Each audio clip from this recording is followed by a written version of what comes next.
Today is yet another day when we are celebrating late Guru Srinath Rao ji, and we are really thankful to Delhi Odissi Study Circle for bringing this up. And I never had the privilege of meeting Guruji in person, but the stories that surround him makes it feel as if I have. His reputation precedes him. So we have heard so many stories about him since childhood that he is there with us. So he is the soul, he is the inspiration behind Vaishali Kala Kendra. And every year we celebrate him in Guru Pranam Utsav. And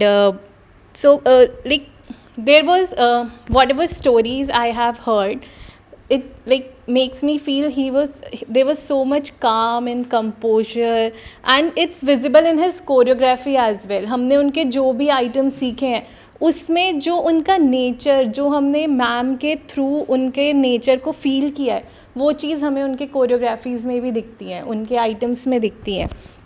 and वो जो उनके vision थे उस time पे 80s में 90s में, वो 80s में वो इतने फॉरवर्ड थे, मतलब वो आज तक वैलिड हैं. वो चीज़ें जो हमने उस टाइम की उनकी स्टोरीज सुनी है वो आज की डेट में भी इतनी रेलेवेंट हैं. उनकी हर चीज़ें, उनकी जो बातें, उनकी जो थॉट प्रोसेस मैम ने हमसे जब भी शेयर किए, those all are so relevant अभी के टाइम के लिए. वो इतने थॉटफुल थे अपने स्टूडेंट्स को लेके, मतलब एज अ गर्ल स्टूडेंट उस टाइम पे उनकी बातों को समझना और उनको सपोर्ट करना. And we really feel privilege कि हमें इस लाइफ में ये अपॉर्चुनिटी मिली कि हम उनसे इंस्पिरेशन ले सकें, उनके बारे में जान सकें. So today we'll discuss about him, we will celebrate him. So Kauri di. First of all, this is great gathering to know about Guruji. I will speak about his choreographed dance items because I have never met him, so I cannot speak about himself, but although I feel himself very close. In terms of the Abhinaya, I have learned the Guru Kericharan Mahapatra's item, Guru Pankaj Charan's item, Guru Deprasada's items. But I feel Guruji's item is more dedicated and simple. And maybe my understanding is not enough, but suppose Guru Kericharan Mahapatra's items is more like lots of decorating extra expressions. So for outsiders, sometimes it's difficult to understand the stories. But his items is very simple but easy to connect and directly to feel the poetic story behind. And regarding to the pure dance, which is what is it? Sabeli Pallavi, sorry. I feel it's good combination with the Tandava and Lasha. I feel it's very, we need lots of energy to dance it, but also it comes very softened and feminine and very delicate parts. So I feel it's good combination. Thank you. केंद्र को join करे 2 साल ही हुआ है, पर मेरे गुरुजी, मेरी ma'am से जितनी बातें, जितनी कहानी सुनी है मैंने, तो ऐसे लगता है मैंने गुरुजी को बहुत सालों से मैं जानती हूँ. और उनकी हर एक कही हुई बातें अभी भी उतनी ही इफ़ेक्टिव होती हैं. तो एक छोटी सी बात है जो मुझे बहुत, मतलब मुझे अंदर से भी वो बहुत चेंज हुआ है, और मेरी प्रैक्टिस में भी जब मैंने उसको लागू किया तो उसमें मैंने चेंज देखा है. तो गुरुजी कहते थे कि जब आप प्रैक्टिस करते हैं तब भी कुछ थोड़ा सा जो श्रृंगार करे, जो आहार्य पे भी ध्यान दे. फॉर एग्ज़ाम्पल एक छोटा सा बिंदी लगा दे, एक ईयरिंग लगा दे, तो प्रैक्टिस साड़ी पहन ले थोड़ा सा, तो ना उसमें जब आप एकदम से स्टेज पे जाते हैं ना, तो आप ये सब की आदत हो जाती है, और फिर आप अपनी को ज़्यादा समझ सकते हो, ज़्यादा उस आइटम को भी फील कर सकते हो. तो ये एक छोटी सी चीज़ मैंने अपने प्रैक्टिस के दौरान, मैं सच बोल रही हूँ, मैं पहले ये सब नहीं करती थी, पर हाँ अभी मैं जैसे प्रैक्टिस के दौरान भी मैं ट्राई करती हूँ हमेशा एक बिंदी लगाऊँ, एक ईयरिंग पहनूँ, थोड़ी सी कुछ श्रृंगार करूँ, सो प्रैक्टिस के टाइम पे भी। तो मुझे बहुत चेंज फील हुआ है अपने अंदर ये करने के बाद। तो ऐसे कहानी बहुत सारे हैं, अंत नहीं है। तो बस ये एक कहानी जो मेरे दिल को बहुत छुआ है और मैंने उसको अपने अंदर महसूस किया है और चेंज मैंने देखा है इसको करते हुए, तो इसको मैं कहना चाहती थी। Thank you. नमस्कार, मेरा नाम शैली है और सबसे पहले मैं अपनी गुरु ज्योति मैम को शत शत नमन करती हूँ कि आज मैं जहाँ पर भी हूँ, लाइफ के जिस स्टेज में भी हूँ, उन्हीं की बदौलत हूँ। बहुत कुछ मैंने सीखा है उनसे, न केवल डांस बल्कि ज़िंदगी के बहुत छोटे छोटे चीज़ों को मैंने सीखा है, सीख रही हूँ और आगे भी सीखूँगी। और क्लास में जब हम अटेंड करते हैं तो मैम बहुत सारी शॉर्ट स्टोरीज़ बताती हैं जो सिर्फ डांस से ही रिलेटेड नहीं होती हैं, ज़िंदगी के हर पहलू को रिलेट करती हैं। और सिर्फ डांस सीखना ही नहीं, ज़िंदगी के हर पहलू पर अगर हम काम करेंगे तो डांस की जो हमारी जर्नी है बहुत आसान हो जाएगी, क्योंकि डांस बहुत लोग सीखते हैं, छोड़ते हैं, लेकिन हमें किस तरह से उसको पकड़े रखना है अपनी ज़िंदगी में छोटे छोटे चेंजेस करके, वो मैम हमें डेली सिखाने की कोशिश करती हैं। हम चाहते हैं उनको आगे भी सीखें और स्टोरी के थ्रू मैम समझाती है हमें कि किस तरह से कभी चीज़ों को हार नहीं माननी, और सबसे बड़ी बात कि हमेशा अपने आप को ब्लेस करना है। हर चीज़ में जो नेगेटिविटी हमारे अंदर आती है उसको, चीज़ों को अपने आप को ब्लेस करो, क्योंकि बहुत बार ऐसा होता है नहीं हो रहा, पीछे छूट रही हैं चीज़ें, बहुत सारी दूसरी चीज़ें आ रही हैं, आपका ध्यान बट रहा है, पर मैम हमेशा सिखाती हैं कि बटाना नहीं है, उसको फोकस करके रखना है, क्योंकि आप अपने आप को ब्लेस करो। जिस दिन वो नेगेटिविटी निकल जाएगी, ये जो सोल यात्रा है, ये जो डांस यात्रा है, वो बहुत आसान हो जाएगी। इसमें कोई मुश्किल नहीं है, बस अपने आप को समेट के रखना है। और ये जो समेटना है वही छोटी छोटी कहानियों से हमें समझाती हैं कि कैसे ये जो अपने आप को समेटना है वो मुश्किल काम नहीं है, बहुत आसान है। बस कुछ कुछ चीज़ों को पॉइंट करना है। जैसे कि अभी हाल ही में मैम ने एक छोटी सी कहानी सुनाई कि गुरुजी जब गांव में थे, वो उनको नदी पार करनी होती थी, तो बीच में भंवर आते थे उस टाइम पे, तो वो क्रॉस, बहुत सारे लोग नहीं जाते थे, हम जाएंगे नहीं डेस्टिनेशन पे, पर गुरुजी कहते थे नहीं, हमें वो पार करना है। अगर हम डर जाएंगे, अपने आप को ब्लेस नहीं फील करेंगे, तो हम कभी पहुंच नहीं पाएंगे। तो आपको उतरना पड़ेगा, तभी आप डेस्टिनेशन पे पहुंच पाओगे। तो ये एक बहुत छोटी सी कहानी है, बट वो बहुत अंदर तक फील करती है कि आपको आगे बढ़ने के लिए अपने आप को ब्लेस करना है और आगे बढ़ना है, पीछे रुकना नहीं है।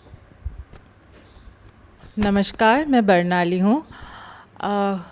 गुरुजी श्रीनाथ जी के बारे में क्या बताऊँ।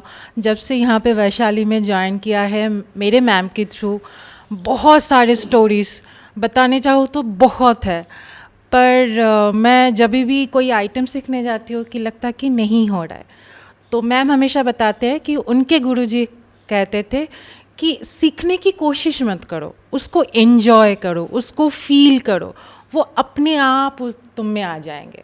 और सीखने की ज़रूरत नहीं, बस डांस है कि मेडिटेशन। आप जब कृष्ण की कर रहे हो, आप जब महाकाली ध्यान कर रहे हो, कुछ भी कर रहे हो, तो वही आपकी मेडिटेशन है, वही आपकी पूजा है। वो पूजा को फॉलो करो, वो मेडिटेशन करो और वो एंजॉय करो। तो श्रीनाथ जी की बात मैंने मैम के मुंह से इतना सुना है, और वो डेली जहाँ पे भी मैं लाइफ में अटकती हूँ, मैम के पास जाती हूँ, मैम श्रीनाथ जी के बारे में बोलते हैं और वही मैं अप्लाई करती हूँ। श्रीनाथ जी को तो मैंने कभी भी नहीं देखा है, पर मैम के थ्रू मैंने जैसे उसको साक्षात देखा है, साक्षात वो फील किया है कि उसके साथ, श्रीनाथ जी के साथ कनेक्शन हो गया। वही डांस के थ्रू, मैं कभी भी घर में पूजा नहीं होती है तो डांस के थ्रू मैं पूजा कर लेती हूँ, वही मेडिटेशन कर लेती हूँ, वही आइटम कर लेती हूँ, मेरा पूजा हो जाता है। तो बस ऐसे बहुत सारी चीज़ मैं फॉलो करती हूँ, उनमें से एक वही है। Hello everyone, I'm Sanvi. Hello everyone, I'm Sanvi. I have been connected with Vaishali Kala Kendra for about 10 years, more than 10 years. And all that I have known about Guruji is through Jyoti ma'am. And I think because I'm a student right now, the most important lesson that I have learned from Guruji is the dedication and sincerity with which he taught dance. And that is not only applicable in dance but in all areas of life. In my studies, in my relationships, in everything that I do, Guruji has taught me to be sincere and disciplined. That's all. Namaste everyone. I am Shiksha Sinha and I'm only 15 years old, but I'm learning this dance since 11 years. And when I compare myself with other children, I really find a lot of difference. For instance, I've gained much more patience than other. While studying, it gives me a relaxation, it gives me a calmness, and I could study more focusedly. It also helps me to understand much more things that other children couldn't. There's a word like Therav that is also seen in the choreography of Guruji.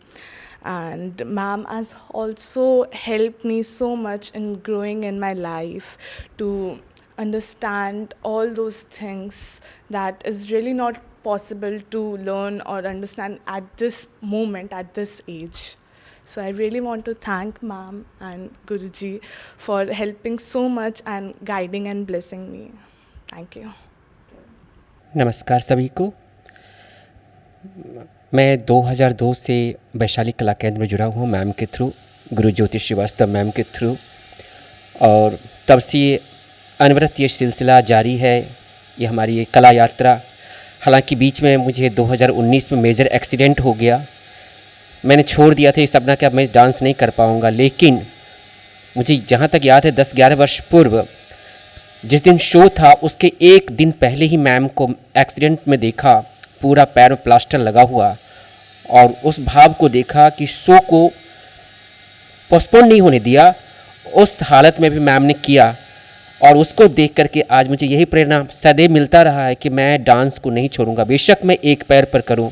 और ma'am सदैव बोलती रहती हैं कि प्रवीण, मैं तुम्हें एक पैर पर नचाऊंगी, बैठे करके नचाऊंगी, लेकिन डांस को नहीं छोड़ना।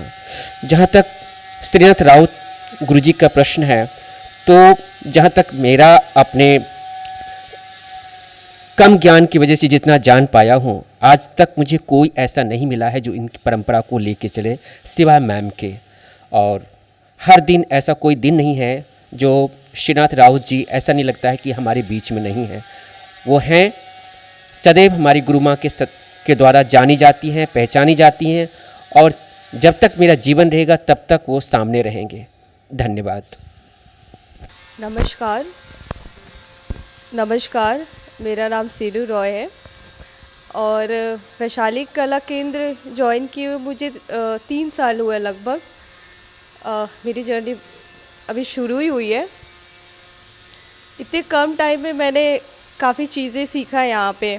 मैंने ज्वाइन तो बस ऐसे ही कर लिया था, पर एक बार ज्वाइन करने के बाद मुझे बहुत अच्छा लगा डांस, इतना अच्छा लगा कि फिर मैं लगा भले मेरे पास टाइम नहीं हो पाता है, जैसे तैसे मैं मैनेज करती हूँ, पर गुरुजी कहती हैं कि लगे रहो, करते रहो, खुशी से करोगे तो एक दिन ज़रूर हो जाएगा।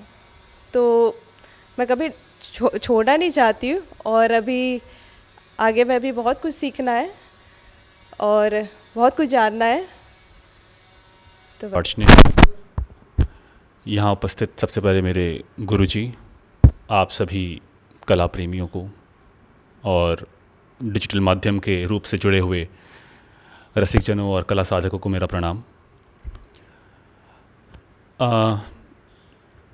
इस स्टडी सर्कल के माध्यम से आज हम एक ऐसे व्यक्ति के बारे में चर्चा करने के लिए जुड़े हैं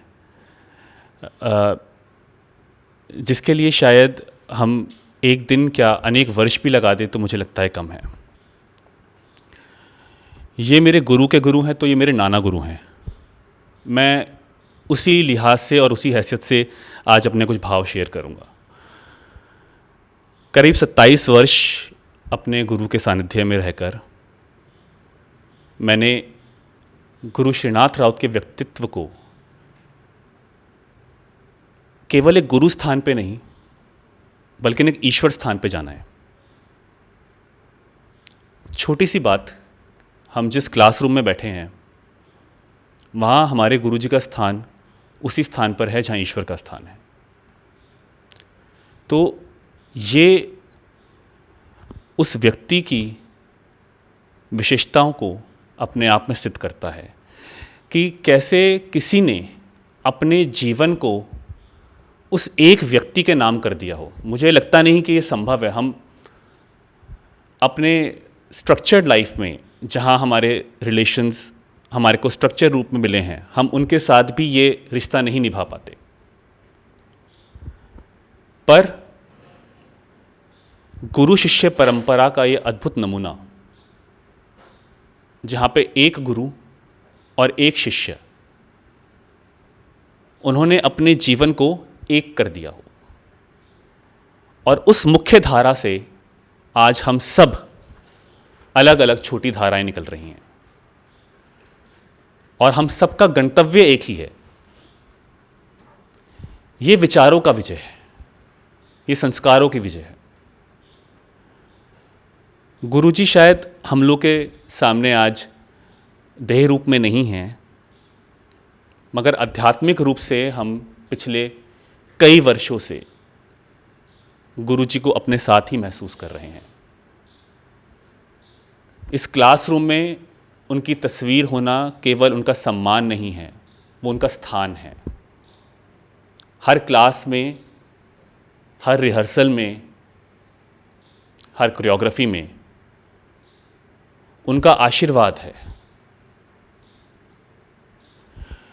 हमारे भारतीय संस्कारों में, संस्कृति में गुरु शिष्य परंपरा का बहुत सम्मान किया गया है। मैंने कहीं पढ़ा था, कहते हैं कि जीते जी गुरु की सेवा और उनके चले जाने के बाद उनके विचारों का प्रचार और प्रसार। अगर ये सत्य है तो ये सत्य ही है।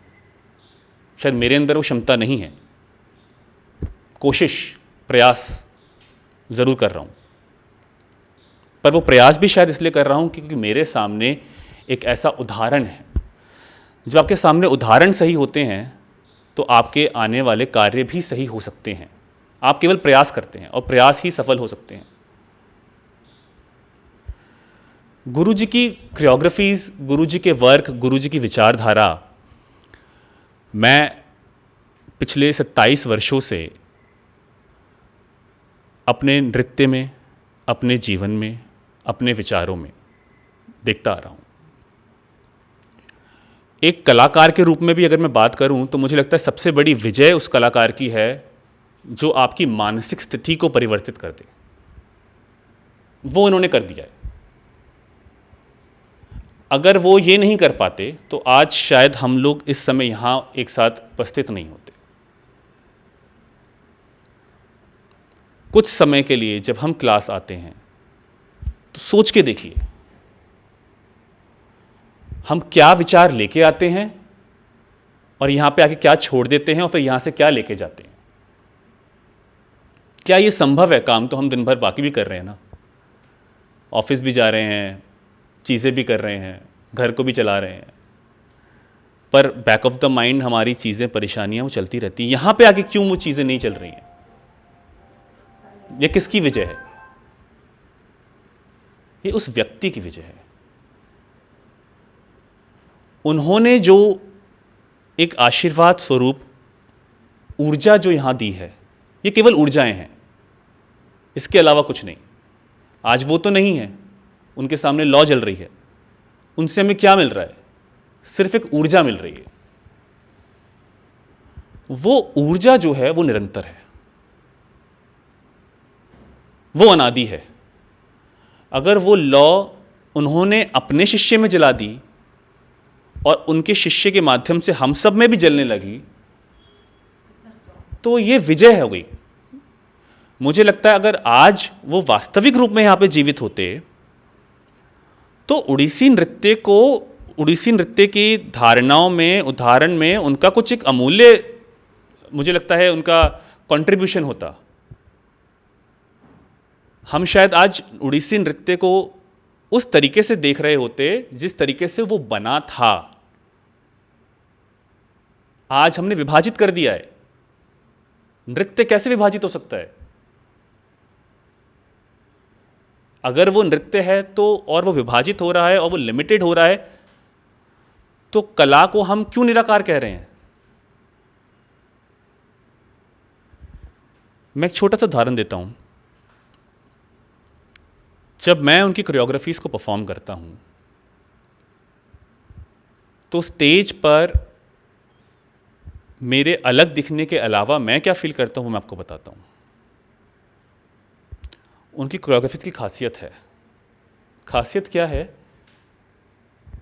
आपका शरीर और आपका मन, वो उन दोनों को ना जोड़ देता है और आपका नृत्य एक हो जाता है। ये चीज़ मैंने बहुत कम गुरुओं में देखी है। मैं कोरियोग्राफर्स, मैं बस ऑब्जर्वर हूँ, मैं देख रहा हूँ। मैं आज के समय तो हमारे पास डिजिटल माध्यम है चीज़ें देखने का, हम लोग रियल शोज़ में कम जा पाते हैं, सब कुछ ऑनलाइन देख लेते हैं। तो जितना कुछ देख पा रहा हूँ, एक जल्दबाजी है अंदर, कराने वालों के मन में भी और करने वालों के मन में भी। वो जो एक धैर्य है, वो धैर्य मतलब एक प्रोसेस है, वो जो एक पाथ है, path of self expression, self creativity, वो कहीं ना कहीं निकल के नहीं आ पाता, because we are more into quantitative work rather than qualitative work.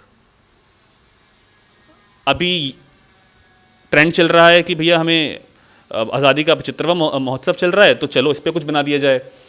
कल गांधी जयंती आएगी, चलो इस पर कुछ बना दिया जाए और उसको प्रेजेंट कर दिया जाए।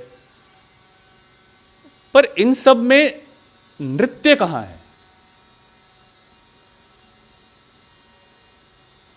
अगर आप अपने जीवन में इस कला के माध्यम से कुछ बदलाव नहीं ला सके तो आप तो कलाकार हो ही नहीं।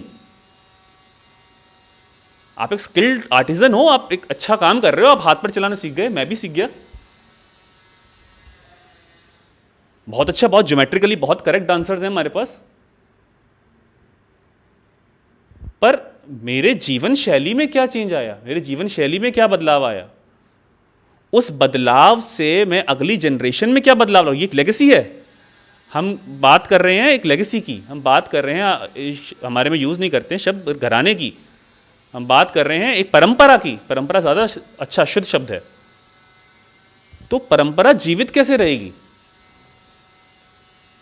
मैंने बता दिया हाथ ये होता है, हाथ यहां आया तो गलत है, यहां पे आया तो ठीक है, पर इसके अलावा क्या? ये नृत्य को तो कंप्लीट नहीं करता कि भाई मैं ज्योमेट्रिकली बस करेक्ट हो जाऊं। तो उनके कार्यों में आप देखिए वो चीज़ें हैं, चाहे वो कोई पल्लवी हो, चाहे वो कोई अभिनय हो, सेम अभिनय, ऐसा नहीं है कि और कोरियोग्राफ नहीं हुए, सेम पल्लवी ऐसी नहीं है। उस व्यक्ति ने कुछ ऐसे बहुत बड़ी चीज़ें नहीं कर दी कि हम बोलें कि भैया ऐसी नई कोरियोग्राफी ला दी जो कोई सोच ही नहीं सकता। पर जो कार्य किया है वो नृत्य के सारे मापदंडों को क्लियर करता है, जस्टिफाई करता है।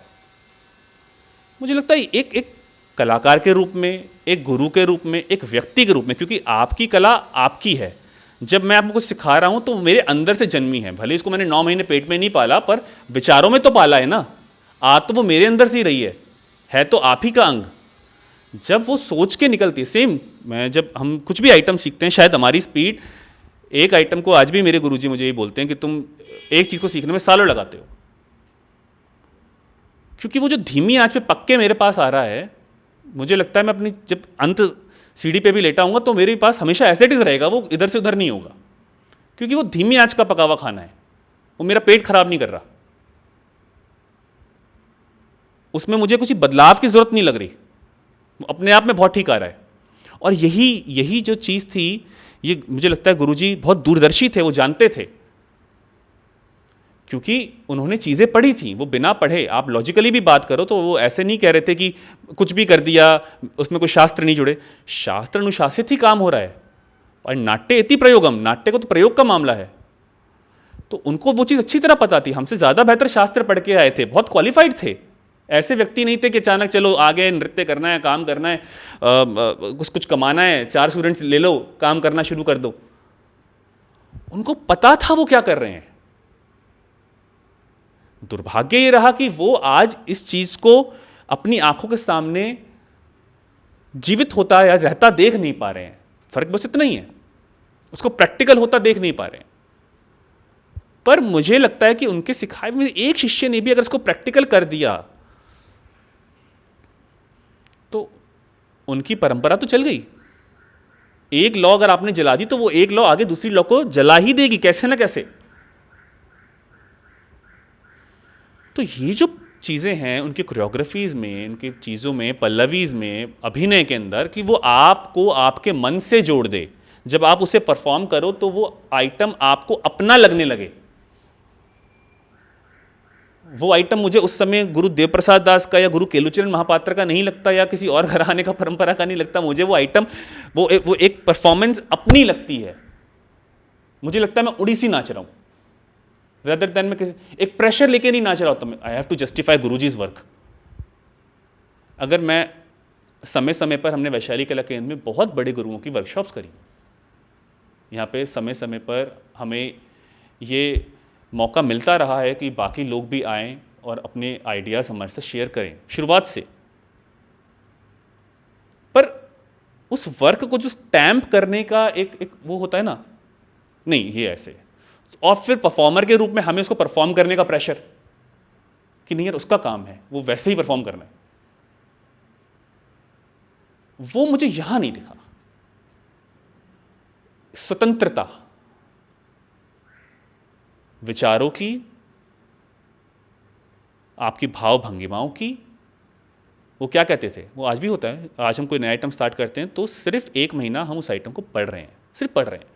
अरे पढ़ तो लो, पहले पढ़ लो, जुड़ जाओ उसके साथ, देखो क्या होता है। तुम्हारा कृष्ण तुम्हारे लिए कैसा है तुम बताओ, मेरा राम मेरे लिए ऐसा है, तुम्हारा राम तुम्हारे लिए कैसा है, तुम जरा ढूंढो जरा इसमें।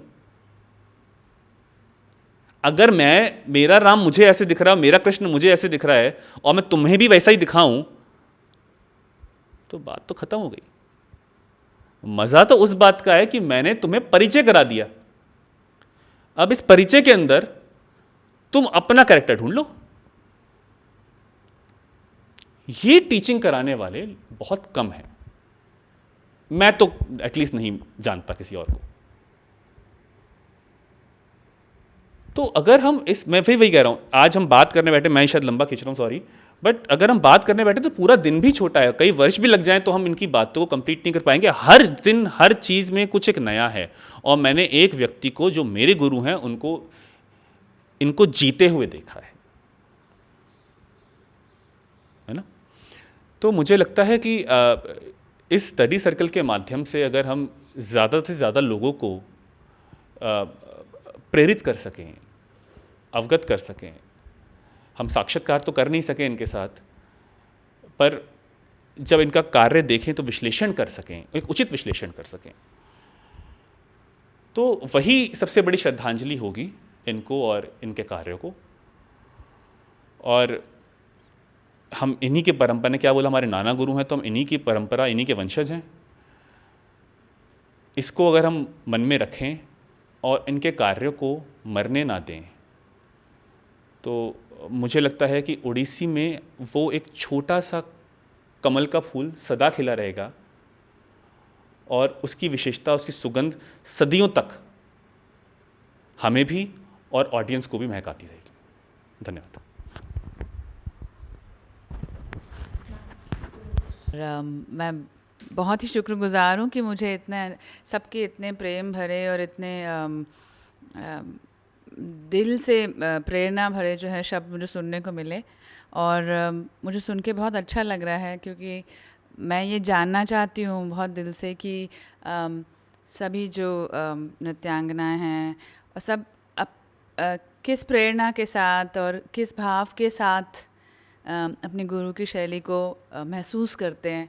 क्योंकि मुझे लगता है शायद मैं सही नहीं हूँ, गलत हूँ, बट मुझे लगता है शास्त्र से ज़्यादा, बहुत ज़्यादा अब ये ज़रूरत है कि हम सब झांक के अपने अंदर देखें और समझें कि हमें अपने नृत्य में से क्या मिल रहा है और हमें क्या महसूस हो रहा है उसमें से। क्योंकि अब वही अभिव्यक्ति जो है हमें आगे लेके जाएगी, हमारे नृत्य को, शास्त्रीय नृत्य को हमेशा के लिए एक तरह से एक नया रूप और एक नई प्रेरणादायक रूप देगा।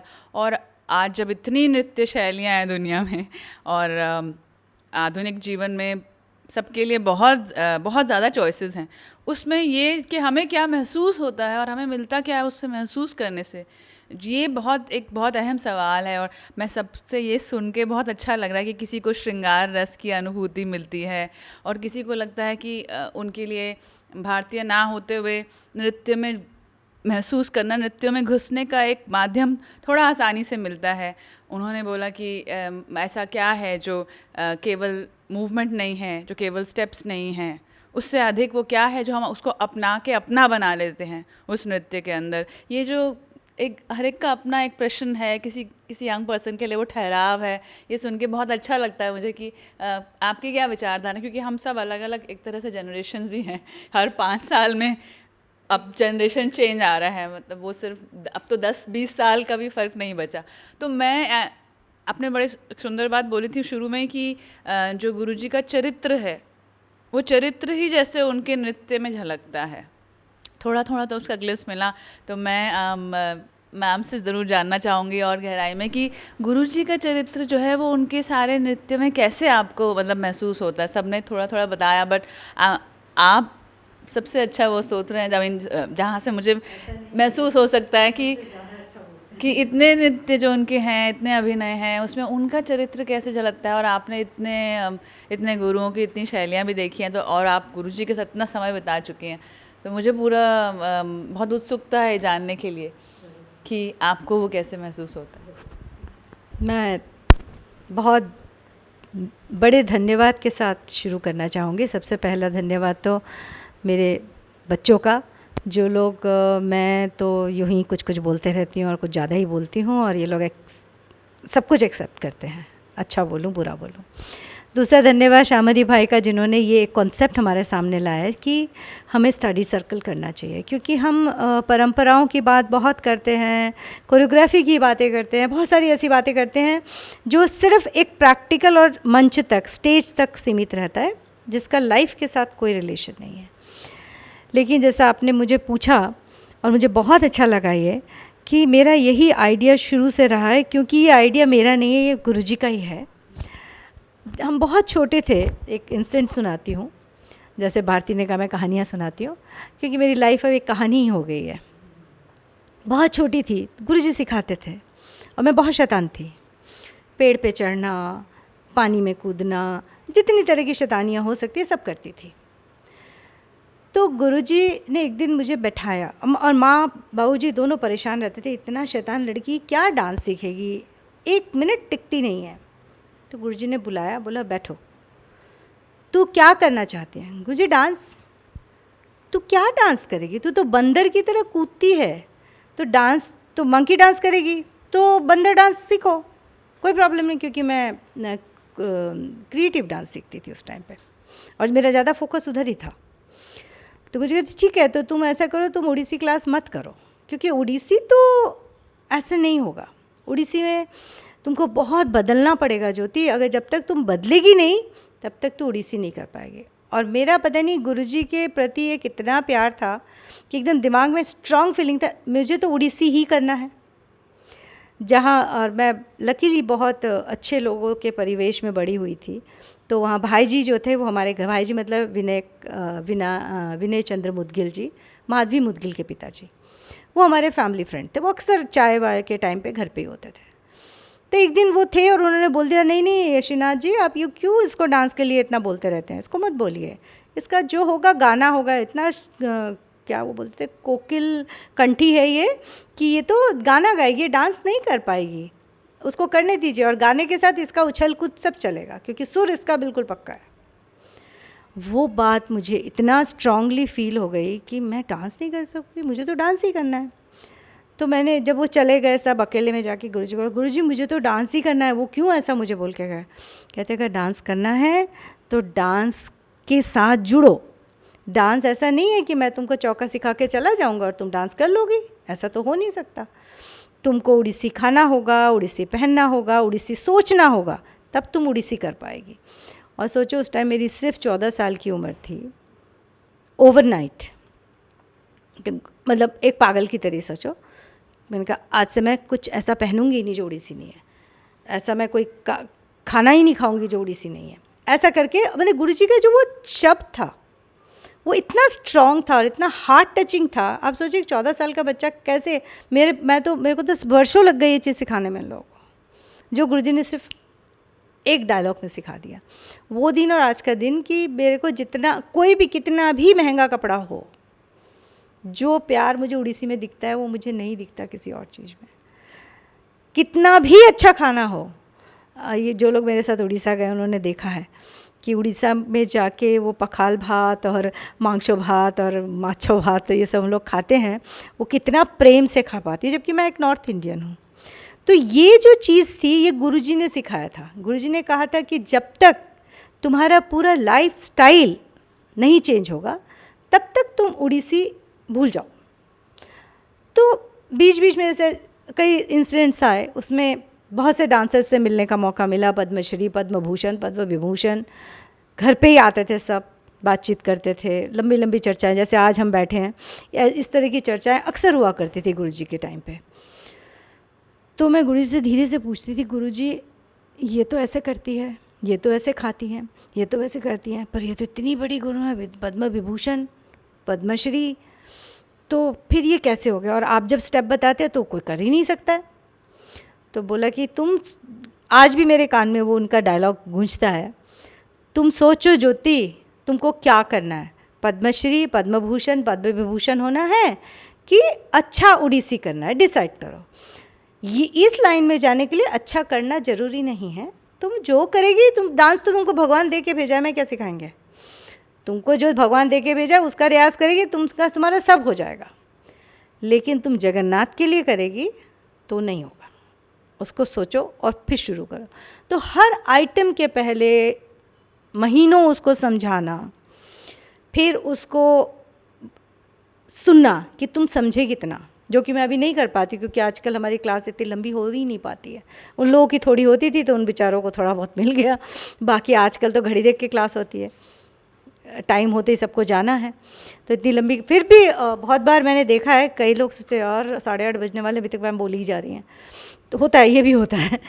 लेकिन ये होने की वजह यही है कि मैंने गुरुजी से यही सीखा है कि डांस कोई भी सिखा देगा, डांस कहीं भी सीख जाओगे, लेकिन डांस की जो परंपरा है, डांस का जो एसेंस है, वो आपको बिना चीज़ों को महसूस किए, बिना चीज़ों को फॉलो किए नहीं हो सकता। और श्रीनाथ जी का जीवन, जैसे ईशा ने बोला कि उनकी कोरियोग्राफी वैसी ही है जैसा उनका जीवन था। ये एक बहुत बड़े सेमिनार में भी मैंने बताया था, किसी प्रेस वाले ने मुझसे पूछा था कि भाई आप दुर्गाचरण जी के साथ अभी काम कर रही हैं और आपने श्रीनाथ जी से भी सीखा है, तो आप दोनों गुरुओं को कैसे डिफ़ाइन करेंगी और कौन सा अच्छा है? तो मैंने उनसे पूछा था, क्या आप मुझे बता सकते हैं कि दुर्गा अच्छी है या सरस्वती? हम कंपेयर नहीं कर सकते। तो Shrinath ji all together like Saraswati, ज्ञान के भंडार, शांत स्वभाव और डीप, और अपने स्टूडेंट्स से, अपने बच्चों से ज़्यादा प्यार करने वाले। श्रीनाथ गुरुजी के 2 बच्चे, एक बेटा अब नहीं रहा, कोविड में चला गया, और उनकी एक बेटी जो अभी भी है बत्रा हॉस्पिटल के आसपास कोई एरिया है, वहाँ रहती हैं। उनका इतना बिटर एक्सपीरियंस है लाइफ का कि वो लोग डांस से अपने को बहुत दूर कर चुके हैं। लेकिन गुरुजी का जो रिश्ता हम लोगों से, हम तीनों बहनों से था, और रंजना गौहर जी से था, और सुनल जी से था, वो उनका रिश्ता इतना स्ट्रांग था कि वो भी यही फील करती हैं कि he was like our father, और मैं तो फील करती ही हूँ। और उसकी वजह उनका व्यवहार है।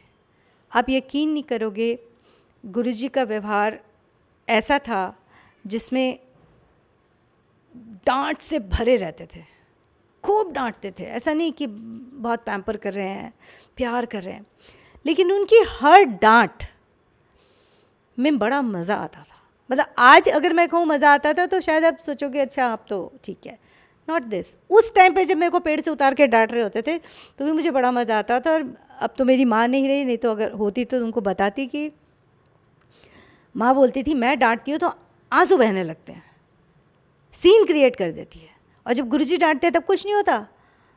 तो मेरा जवाब होता था माँ मैं तो करती इसलिए कि गुरुजी कुछ डांटे, क्योंकि हम लोग शैतानी हम लोग 5 पंचभूत गुरुजी बुलाते थे। 5 बच्चे थे, 3 में हम लोग बहनें, एक नूपुर है थी और एक और थी पीयू, वो आज आने वाली थी पर आई नहीं है, उसका नाम अनिंदिता राय।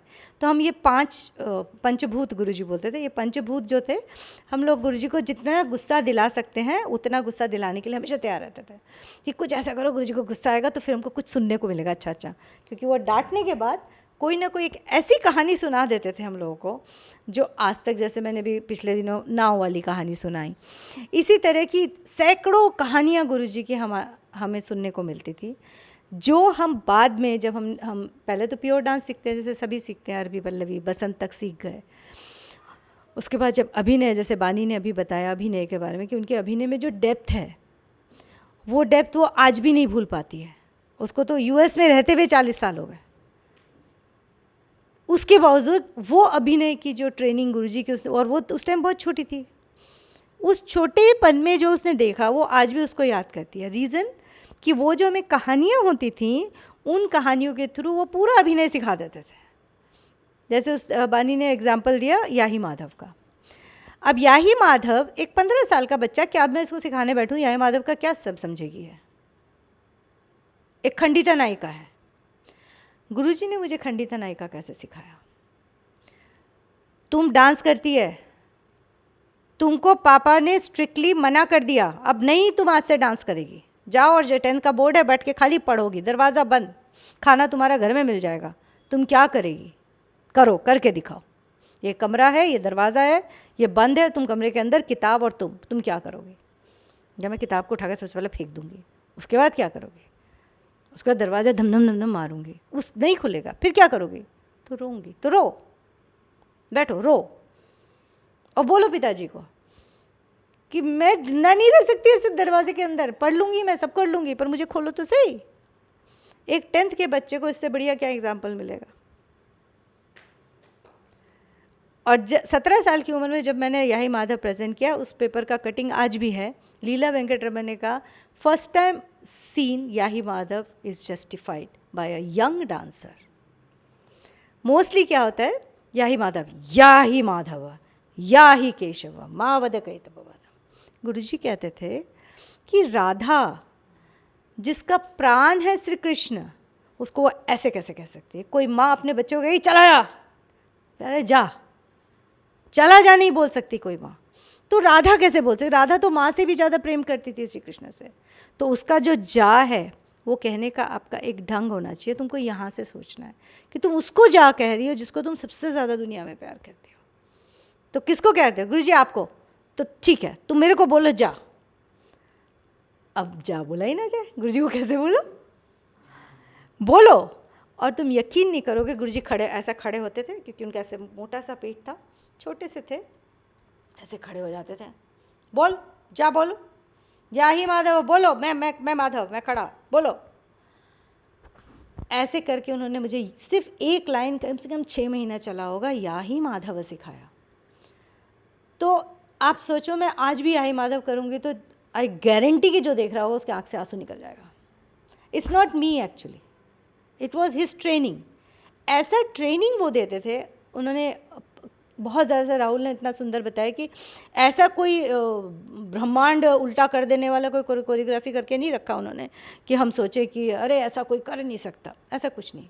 जो उनके गुरुजी ने किया था, ऑलरेडी किया हुआ था, उसी पर नए कॉन्सेप्ट को डेवलप किया। जैसे Saveri Pallavi is a very old composition of Debaprasad Das ji, लेकिन 85 में देवप्रसाद दास जी जब दिल्ली आए हुए थे, माधवी का वो था पद्मश्री, सबने सेलिब्रेट किया था, क्योंकि that was a first time जब उड़ीसी में किसी को पद्मश्री मिल रहा था, और वो भी इतनी यंग, उस टाइम 85 में she was only 35 years old, she is the youngest Padmashri awardee.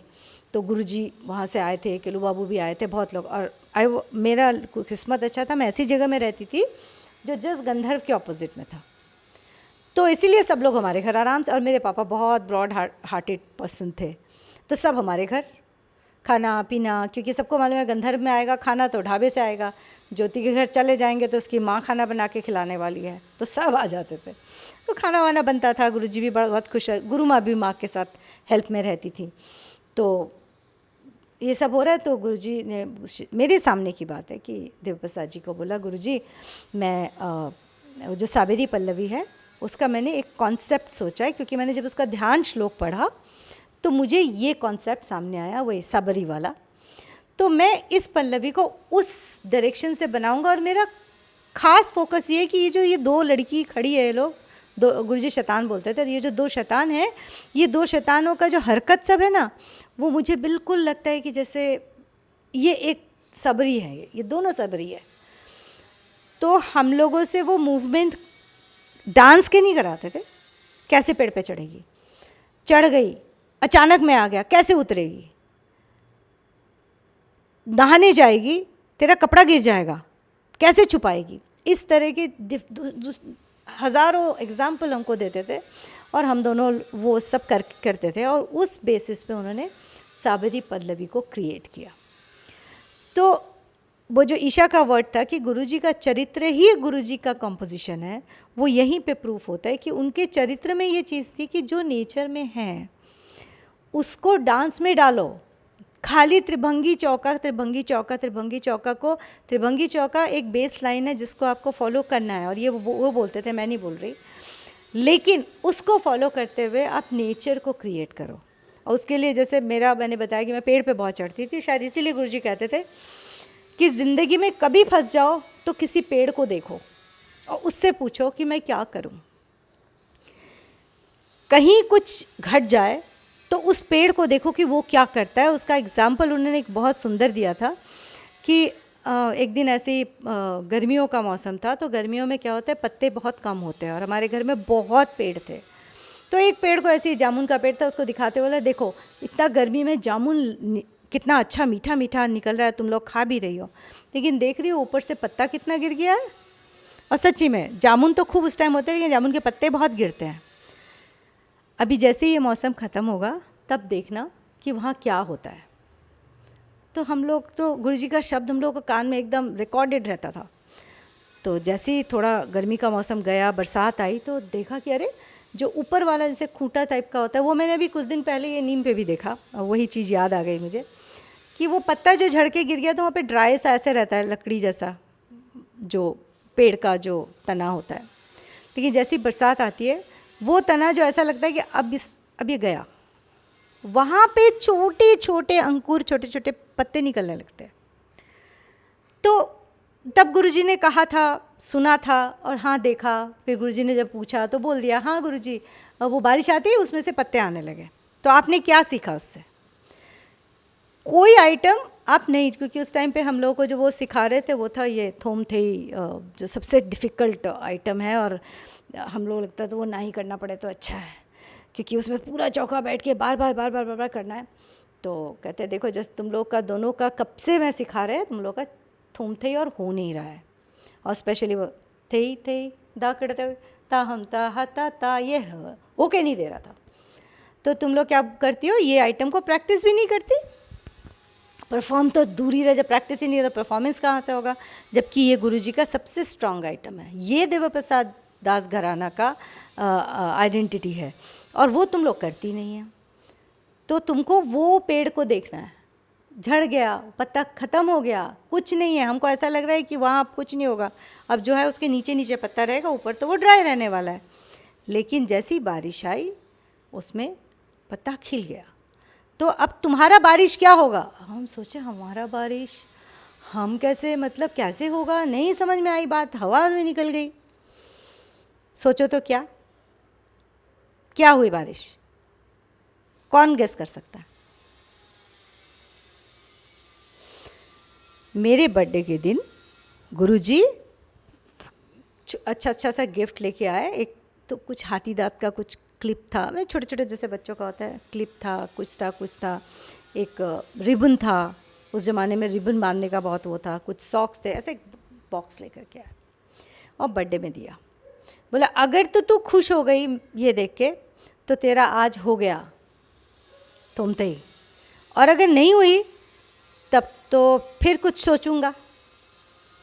तो मेरी जो छोटी सिस्टर थी वो अब नहीं है, वो बोली कि बानी को शायद ये इंसिडेंट याद हो कि वो बोली कि तो गुरुजी मेरा नहीं होगा, मेरा तो बर्थडे आज नहीं है। तो गुरुजी बोले नहीं, तेरा तो थोड़ा थोड़ा होता, ज्योति का बिल्कुल नहीं होता, तो तेरा बर्थडे मैं तेरा देखूंगा, अभी पहले ज्योति का होने दो। तो दोनों बहनों को भी लगता था गुरुजी ज़्यादा इसको प्यार करते हैं, खाली ज्योति का होना चाहिए, किसी का हो कि ना हो। अब मेरे को बहुत टेंशन कि डब्बा को खोलूं कि ना खोलूं, क्योंकि मेरा अभी भी तुम लोग मेरे चेहरे से समझ जाओगे कि मुझे कोई चीज़ अच्छी लग रही है या नहीं लग रही है। उनका अगर नहीं अच्छी लगी तो मेरा थुम तो ही होगा नहीं, तो मुझे अच्छा लगना ही होगा। मैं अपने मन में सोच रही हूँ कि मेरा अच्छा लगना ही होगा।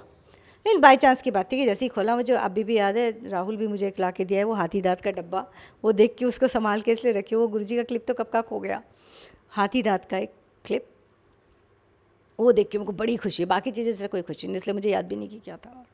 तो वो देख के मुझे बड़ी खुशी हुई। और गुरुजी बोले देख तेरा हो गया, अभी कल जब क्लास में आएंगे देखेंगे। यू वोंट बिलीव, नेक्स्ट 2 दिन के बाद क्लास था और आए और मेरा ये हो गया और वो आज तक होता है।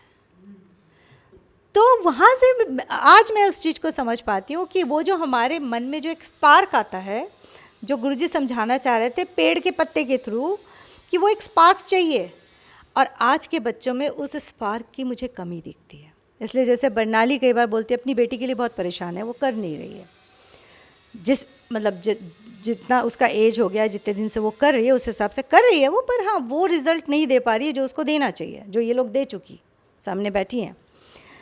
तो मैं हमेशा बोलती हूँ हो जाएगा, और जितने बार बोलती हूँ हो जाएगा उतनी बार मैं सोचती हूँ गुरुजी प्लीज़ इसका स्पार्क कैसे आएगा, मुझे कोई आइडिया दो। तो अभी तक ये चीज़ मेरे को अंदर अंदर, अब वो पता नहीं वो उतने दिन के प्रैक्टिस हो रहा था इसलिए हो गया कि वो क्लिप देख के हो गया, ये नहीं मालूम, लेकिन हुआ। तो इसका मतलब वो जो एक स्पार्क है, वो स्पार्क को जगाने की जो कला है वो गुरुजी के अंदर थी। इसीलिए मैं कहती हूँ कि डांस कोई भी सिखा देगा, सीखा है दुर्गा चंद्र से सीख रहे हैं, तुम लोग भी सीखो, लेकिन वो डांस सिखा देते हैं और स्पार्क को कहीं ख़त्म कर देते हैं, क्योंकि इतना ज़्यादा कमर्शियल डिस्कशंस होते हैं कि पैसा कहाँ से आया कि नहीं आया, उसका फ़ोन आया कि नहीं आया, तो मेरा वहाँ पे नाम लिखा है कि, मतलब इतना सारा कमर्शियल चीज़ उसमें रहता है कि वो हमारा स्पार्क नहीं हो पाता है, हम सिर्फ टेक्निक्स में रह जाते हैं। लेकिन ये गुरुजी ऐसे थे जिन्होंने कभी, मतलब 15 साल की ज़िंदगी में कभी उन्होंने एक पैसे की तो बात कभी की ही नहीं। डांस क्लास में डांस छोड़ के कोई बात नहीं, इवन डांस क्लास के बाहर भी, इवन उनके घर भी गए हैं तो भी, मतलब कभी मैंने गुरुजी से कुछ कभी सुना नहीं कि तुम मेरे लिए क्या करती, या तुम ये करोगी कि नहीं करोगी, ये काम कैसे होगा, जब तुमने किया ही नहीं तो कैसे होगा, no no nothing, just talk about dance and dance. और डांस के थ्रू उन्होंने हमें जगन्नाथ भक्ति सिखाई कि कैसे जगन्नाथ जी को फॉलो करना है। वो किसी रिचुअल में बिलीव नहीं करते थे कभी भी कि आज जगन्नाथ क्या है रथ यात्रा है तो चलो उपवास करो, वेज खाओ और ये, नथिंग, तुमको जो खाना है खाओ ना भाई। आज जगन्नाथ यात्रा है, 5 मिनट बैठ के ध्यान कर लेना जगन्नाथ जी के सामने, आज उनको नहला देना। आज वो क्या एक और होता है गुंडीचा पर्व है, तो आज जा कर के जगन्नाथ जी को थोड़ा सा गोदी लेके, अपना सोचो कि वो तुम्हारा बेस्ट फ्रेंड है, गोदी लेके उसको एक कुछ चंदन लगा के रख देना। तो ये छोटी छोटी चीज़ें तब तो हमको लगता था कि क्योंकि हम लोग नॉर्थ इंडियन हैं, हमें आता नहीं है, इसलिए शायद गुरुजी बोलते होंगे, लेकिन आज इस उम्र में आकर समझ में आता है कि वाकई रिचुअल्स में कुछ भी नहीं रखा, बड़ी से बड़ी पूजा में कुछ भी नहीं रखा, इट्स जस्ट शून्य, it's just your own emotions towards almighty, वो चाहे जगन्नाथ जी हैं चाहे जो भी है। तो आप ये सोच के देखिए कि आज से 36 साल पहले, जब उनकी अपनी उम्र 40s में ओनली थी, वो कोई बूढ़े नहीं थे, 47 में तो वो चले ही गए, जब 40-45 साल की उम्र में वो इतना मॉडर्न, इतना अपडेटेड चीज़ें वो बता पाते थे, तो क्या उनका कॉन्सेप्ट रहा होगा। राहुल ने बताया कि वो ऐसे ही एक सिर्फ डांस नृत्याचार्य नहीं थे या डांस गुरु नहीं थे, वो बहुत एजुकेटेड थे, दैट्स वेरी ट्रू। वो मास्टर्स इन उड़ीसी थे, लेकिन उसके अलावा उनका थॉरो स्टडी था नाट्य शास्त्र, अभिनय चंद्रिका और अभिनय दर्पण, इसका उनका इतना डिटेल स्टडी था कि हम लोग तो उस टाइम पे पात्र ही नहीं थे, समझने लायक ही नहीं थे।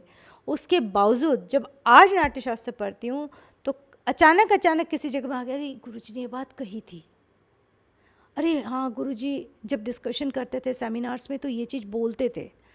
तो ये प्रूफ करती है कि अगर वो सच्ची में, राहुल ने जैसे कहा, अगर वो ज़िंदा होते तो जाने क्या होता, लेकिन मैं ये कहूँगी कि जाने क्या नहीं होता, अगर वो होते तो उड़ीसी बर्बाद नहीं होती। वो उड़ीसी को अपनी बेटी की तरह पालते थे, और आज जो उड़ीसी बर्बाद हो रही है वो कभी नहीं हो पाती, क्योंकि वो मैं जो कहीं भी कुछ भी किसी को भी बोल देती हूँ, ये करेक्टर मेरा या मेरे पेरेंट्स का नहीं है, ये मेरे गुरुजी का है। वो कभी नहीं डरते थे, ऐसी की तैसी, जिसको जो, क्योंकि जब मैं अभी वहाँ पे मैं लिंक छोड़ गई, वो जब मैंने बताया कि सारे गुरुजी हमारे घर में थे, जब ये साबेरी की बात गुरुजी से कर रहे थे, तो देव प्रसाद जी का एक सेंटेंस जो मुझे अभी भी याद है कि तुम्हें तो गुरु गुरु हो गए, कि तुम तो गुरु के गुरु बन गए हो, कि तुम ऐसा सोच पा रहे हो, और तुम में इतनी ताकत है कि हम लोग, पंकज बाबू बैठे हैं, देव सर बैठे हैं, केलू बाबू बैठे हैं, और वो निर्भीक ऐसी की तैसी, नहीं ये गलत है वो ठीक है, क्योंकि जब कभी कॉम्पोजिशन की बातें होती हैं तो क्या करते हैं गुरु लोग, सीधा ताल पे आ जाते हैं और ताल दे देंगे कि यहाँ पे मैं ये अरसा लगा रहा हूँ, मैं जो हमारा कॉम्प्लिकेटेड अरसा वाला पोर्शन है, तो वहाँ कुछ केलू बाबू अपना बोले, कुछ पंकज बाबू अपना बोले, देव बाबू बोले, हम लोग ऐसे हो गए थे। गुरुजी ने धन से, नहीं कैसे एक ताली में यहाँ पे झूला लेकर के ऐसे आएंगे तो ऐसे एक ताली होगा, ऐसे कैसे आप बोल रहे हो, सब चुप। और तब देव प्रसाद जी बोले तो मतलब गुरु है बोला। मैंने उनकी स्टडी इतनी थॉरो थी, और उन्होंने तीनों से सीखा था, ऐसा नहीं कि खाली देव प्रसाद जी से सीखा था। उन्होंने करीब 15-20 साल तीनों गुरुओं से आंख बंद करके सीखा। उसके बाद 4 साल यूनिवर्सिटी में तीनों गुरुओं के अंडर में काम किया। लास्ट में जब वो रिसर्च होता है तब वो टोटली देव प्रसाद जी पे आ गए, क्योंकि तो हम लोग जब बोलते थे कि सबसे, उस टाइम पे भी केलू बाबू का ही नाम सबसे ज़्यादा था, देव प्रसाद जी का नंबर 2 में आता था। तो हमने कहा कि आपने फिर केलू बाबू से क्यों नहीं किया, तो उनका ये कहना था कि सब गुरुओं के महान गुरु हैं, किसी को मैं किसी से कंपेयर नहीं कर सकता, सबकी अपनी अपनी इतनी स्ट्रांग क्वालिटीज़ हैं कि अगर हम अपना एक जीवन पूरा भी दे देंगे ना एक गुरु को तो भी कंप्लीट नहीं कर सकेंगे। लेकिन मेरे को सोचना है कि मेरे को क्या पसंद है, मुझे एकेडमिक पसंद है, गुरुजी को एकेडमिक्स बहुत पसंद था। मैंने जो इतनी पढ़ाई की उसका रीज़न गुरुजी हैं, क्योंकि वो कहते थे जो पढ़ा लिखा नहीं, जिसका ज्ञान नहीं, विद्या नहीं, वो डांस कर नहीं सकता, क्योंकि डांस सिर्फ विद्वानों के लिए है, डांस ले मैन के लिए नहीं है, साधारण बच्चों के लिए डांस नहीं है। डांस के लिए एक एक्सेप्शनल कैरेक्टर चाहिए, डीप नॉलेज चाहिए और स्ट्रॉन्ग कॉन्फिडेंस चाहिए, तब आप डांस करो। ऐसे ही उठो और नाचना शुरू कर दो, उससे डांस नहीं होता। तो उसी में उन्होंने बोला कि देव प्रसाद जी को मेरे को चूज़ करने का मेन रीज़न ये था कि वो बहुत विद्वान है। देव प्रसाद जी भी बहुत विद्वान थे। उन्होंने रैंडम रिसर्च, जो हम लोग सभा प्रणाम करते हैं वो देव प्रसाद जी का रिसर्च है, जो हम लोग शब्द स्वर पाठ करते हैं देव प्रसाद जी का रिसर्च है, मंच प्रवेश करते हैं देव प्रसाद जी का रिसर्च है।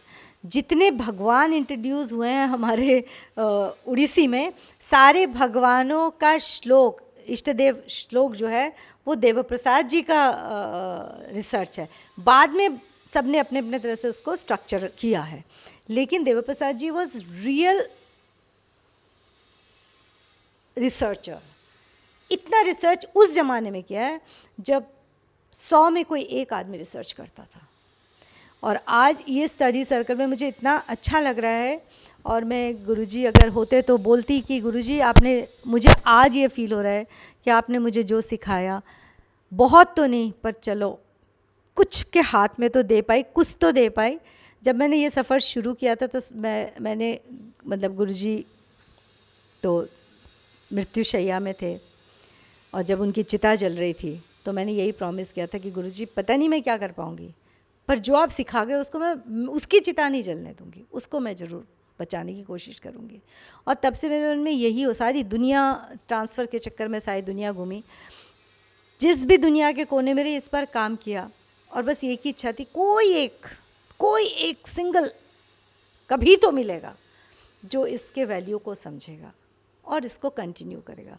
बट आज मुझे ऐसा लग रहा है कि कोई एक नहीं, इतने सारे हो तुम लोग और तुम सब इस वैल्यू को समझो। ये बहुत बड़ा अचीवमेंट है मेरे लाइफ का, और अगर इस वैल्यू को समझो तो उसको अपने लाइफ में कंटिन्यू करो। और गुरुजी को याद रखो या मत रखो, क्योंकि किसी भी इंसान की कोई ख़ास अहमियत नहीं है। सब वही हड्डी मांस और खून से बने हुए हैं, एक दिन मिट्टी में मिल जाएंगे, कहानी ख़त्म हो जानी है। लेकिन उनकी टीचिंग्स, वो कभी, उसकी चिता कभी नहीं जलनी चाहिए। टीचिंग्स कभी मिट्टी में नहीं मिलना चाहिए। टीचिंग्स अगर ज़िंदा रह गई तो समझो कि आपकी ज़िंदगी ज़िंदा रहेगी, आप ज़िंदा रह गए। जैसे गुरुजी गए हुए 36 साल हो गए, जाने कितने और जन्म हो गए होंगे अब तक, कहाँ होंगे कहाँ नहीं होंगे नहीं मालूम, लेकिन उनकी टीचिंग्स की वजह से इस फ़ोटो की वैल्यू है, नहीं तो फ़ोटो की क्या वैल्यू है। तो मेन चीज़ है टीचिंग्स, और टीचिंग्स के लिए स्टडी सर्कल हमें टाइम टू टाइम करना चाहिए, और इसके लिए आपको प्रिपरेशन भी करना चाहिए। सबको प्रिपरेशन इन सेंस, आपके पास बहुत सारे सवाल होने चाहिए, इतने सवाल कि मेरे से जवाब देते ना बने। मैं क्यों, मेरे जैसे किसी को भी जवाब देते ना बने। जैसे हम लोग थे, हम लोग सवाल पे बैठ जाते थे तो गुरुजी बोल जाते थे कि अब बंद करो, बहुत हो गया, और मत पूछो, चुप रहो। देवप्रसाद जी तो सबसे ज़्यादा बोलते थे, ऐ चुप, इतना हम लोग पूछते थे, ऐ चुप, और हम लोग फिर चुप हो जाते थे। नो डाउट हम लोग तब इस एज ग्रुप में थे, यहाँ से यहाँ तक में तो दोनों को खो दिया हमने, तो इस एज ग्रुप में तो चुप कराने का, पर तुम लोगों को कोई चुप नहीं करेगा क्योंकि तुम लोग सब स्ट्रांग हो। Any other question? और भी मुझे पूछना है कि आपका फेवरेट गुरुजी का डांस पीस क्या रहेगा? वैसे तो बहुत मुश्किल है, हमें अपने गुरु के सारे ही पीसेस बहुत सुंदर लगते हैं, कंपोजिशंस, लेकिन आपको एक जो बहुत फेवरेट और क्यों? तो मैं इनसे पूछूंगी, तुम बताओ। मुझे लगता है मैम से भाई ट्रस्ट मैं तो परफॉर्म नहीं कर सकता आज तक। मतलब ये मैं नहीं, मतलब हमने तो एक एज के बाद समझना शुरू किया था। मैं ईशा मैम के साथ, मतलब हम लोग एडॉप्टेड चाइल्ड ही कहते, तो हम लोग तो यहीं पले बड़े हैं इसी जगह पे, और हम लोगों ने नृत्य को प्रैक्टिकली से ज़्यादा देख के और ऑब्जर्व करके सीखा है। वही जैसे मैंने बताया, गुरुजी की टीचिंग्स का कुछ इस तरह से एक चला सिलसिला कि वो टीचिंग्स हम लोगों ने प्रैक्टिकली मैम ने जब हाथ पकड़ के हमारे को महीनों में 1 या 2 बार सिखाया है, पर देख के समझ के जो सीखा है हम लोगों ने, उसकी मेरे ख्याल से कोई तुलना नहीं है, और इसीलिए हमारी वो चीज़ें ज़िंदा हैं जहाँ हम जाते हैं। हमें मतलब मुझे लगता है, मैम अभी पद्मश्री की बात कर रही थी ना, मुझे लगता है सबसे बड़ा पद्मश्री पता है क्या है? कि कोई आपको आपके गुरु के नाम किससे जान ले, मतलब उससे बड़ी आइडेंटिटी कोई होने की ज़रूरत नहीं होती। और ये चीज़ मैं नहीं कह रहा, ये चीज़ हमारे शास्त्र भी कहते आए हैं हमेशा। हनुमान जी कितने विद्वान थे, मुझे बड़ा इंटरेस्टिंग लगता है उनका पात्र। उनसे ज़्यादा विद्वान शायद कोई नहीं था, चिरंजीवी रहे, सब कुछ था, पर उनको कभी अपना इंट्रोडक्शन इन सब चीज़ों में देना ही नहीं पड़ा। उनको बस हमेशा एक चीज़ बोलनी पड़ी, मैं तो राम भक्त हनुमान हूँ, बात ख़त्म। तो इससे बड़ी विजय एक गुरु के लिए, एक शिष्य के लिए, दोनों के लिए नहीं हो सकती कि मेरा पद्मश्री मेरा गुरु है।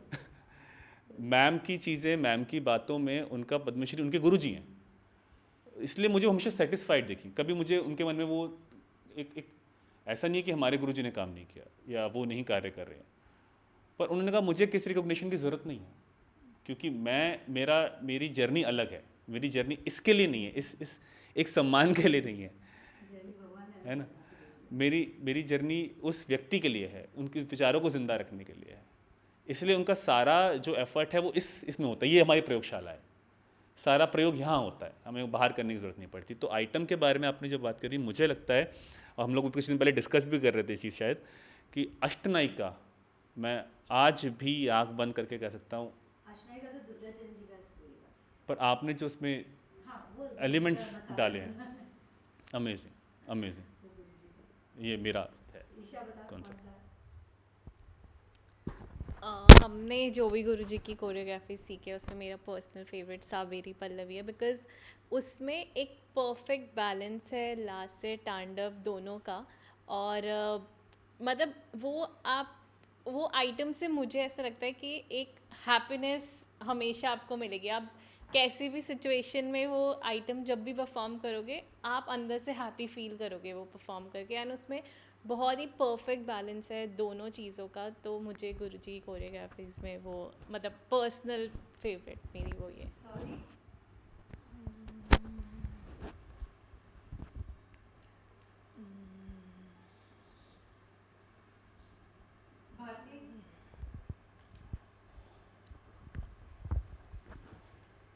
मुझे गणेश तांडव नृत्य करी बहुत। मुझे थोम थई बहुत पसंद है। थोम थई में जब हम सीख रहे थे तो शुरू में तो बहुत डिफ़िकल्ट लगा, लेकिन एक बार जब हो जाता है ना, क्योंकि उसमें बहुत पावर भी चाहिए और एक बैलेंस चाहिए बॉडी में। वो बैलेंस और पावर का दोनों का संगम है। एक तरफ पावरफुल है वहाँ, मतलब वही गुरुजी का बिल्कुल कि बैलेंस भी होना चाहिए और पावरफुल भी होना चाहिए।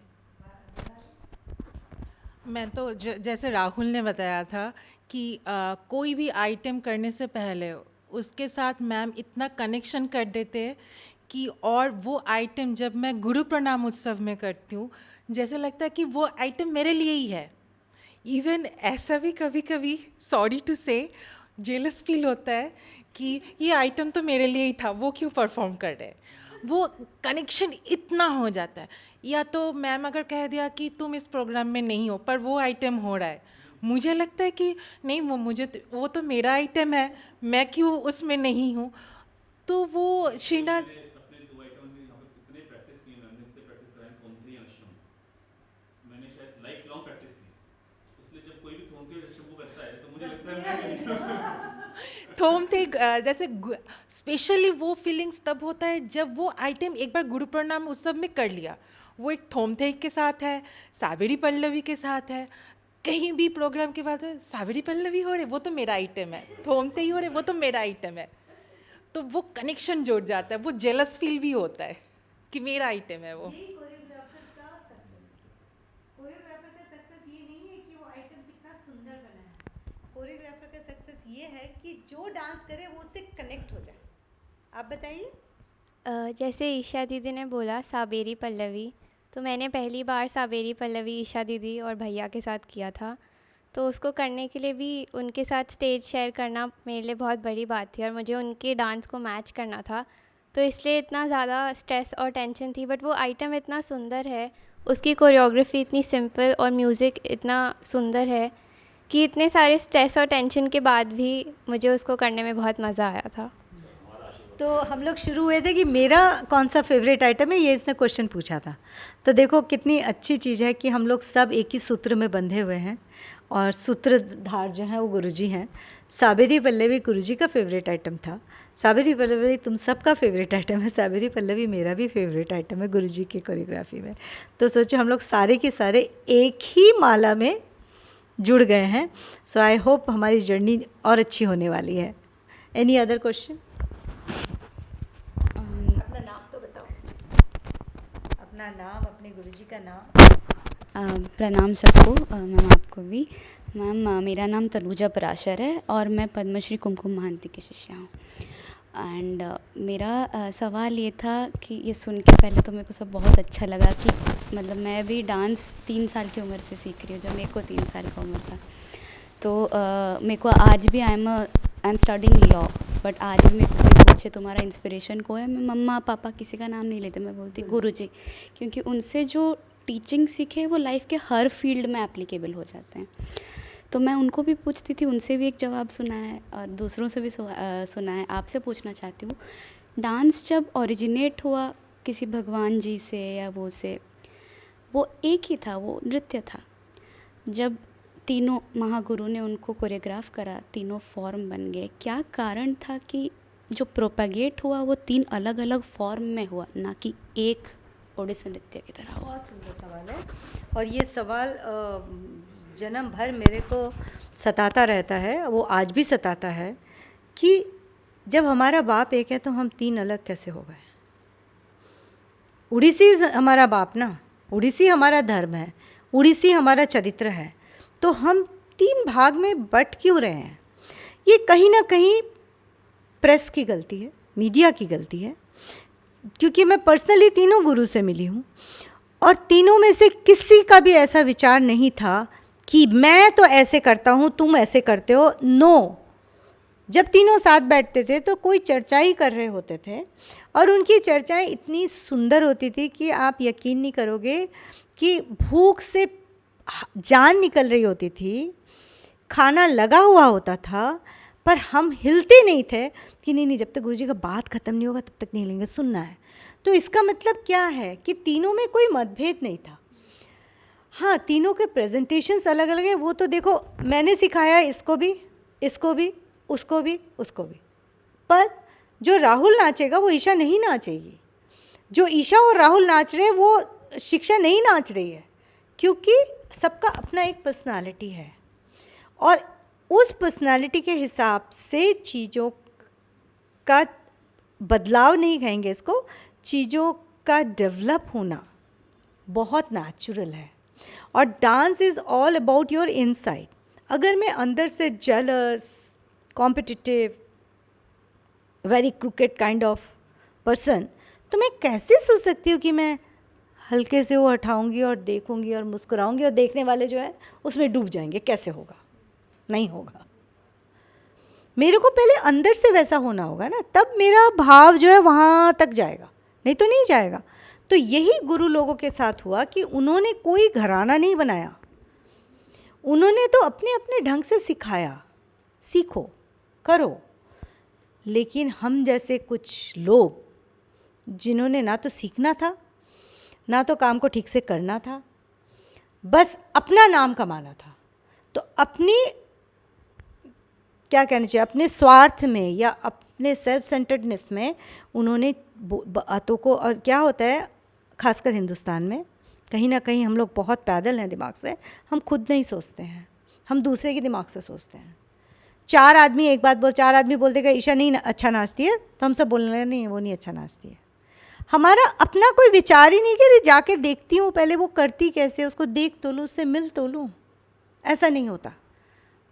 तो उसमें मीडिया जो है वो हमारे साथ एक तरह से खेल खेलती है, अपना समाचार बेचने के लिए, अपनी मैगजीन्स बेचने के लिए वो कुछ भी इंटरव्यू लेती है। क्योंकि मेरे साथ तो 100 बार हो चुका है, मेरे बच्चे उसके साक्षी हैं, इंटरव्यू कुछ लिया छपाया कुछ और, क्योंकि उनका अखबार ज़्यादा बिक जाएगा।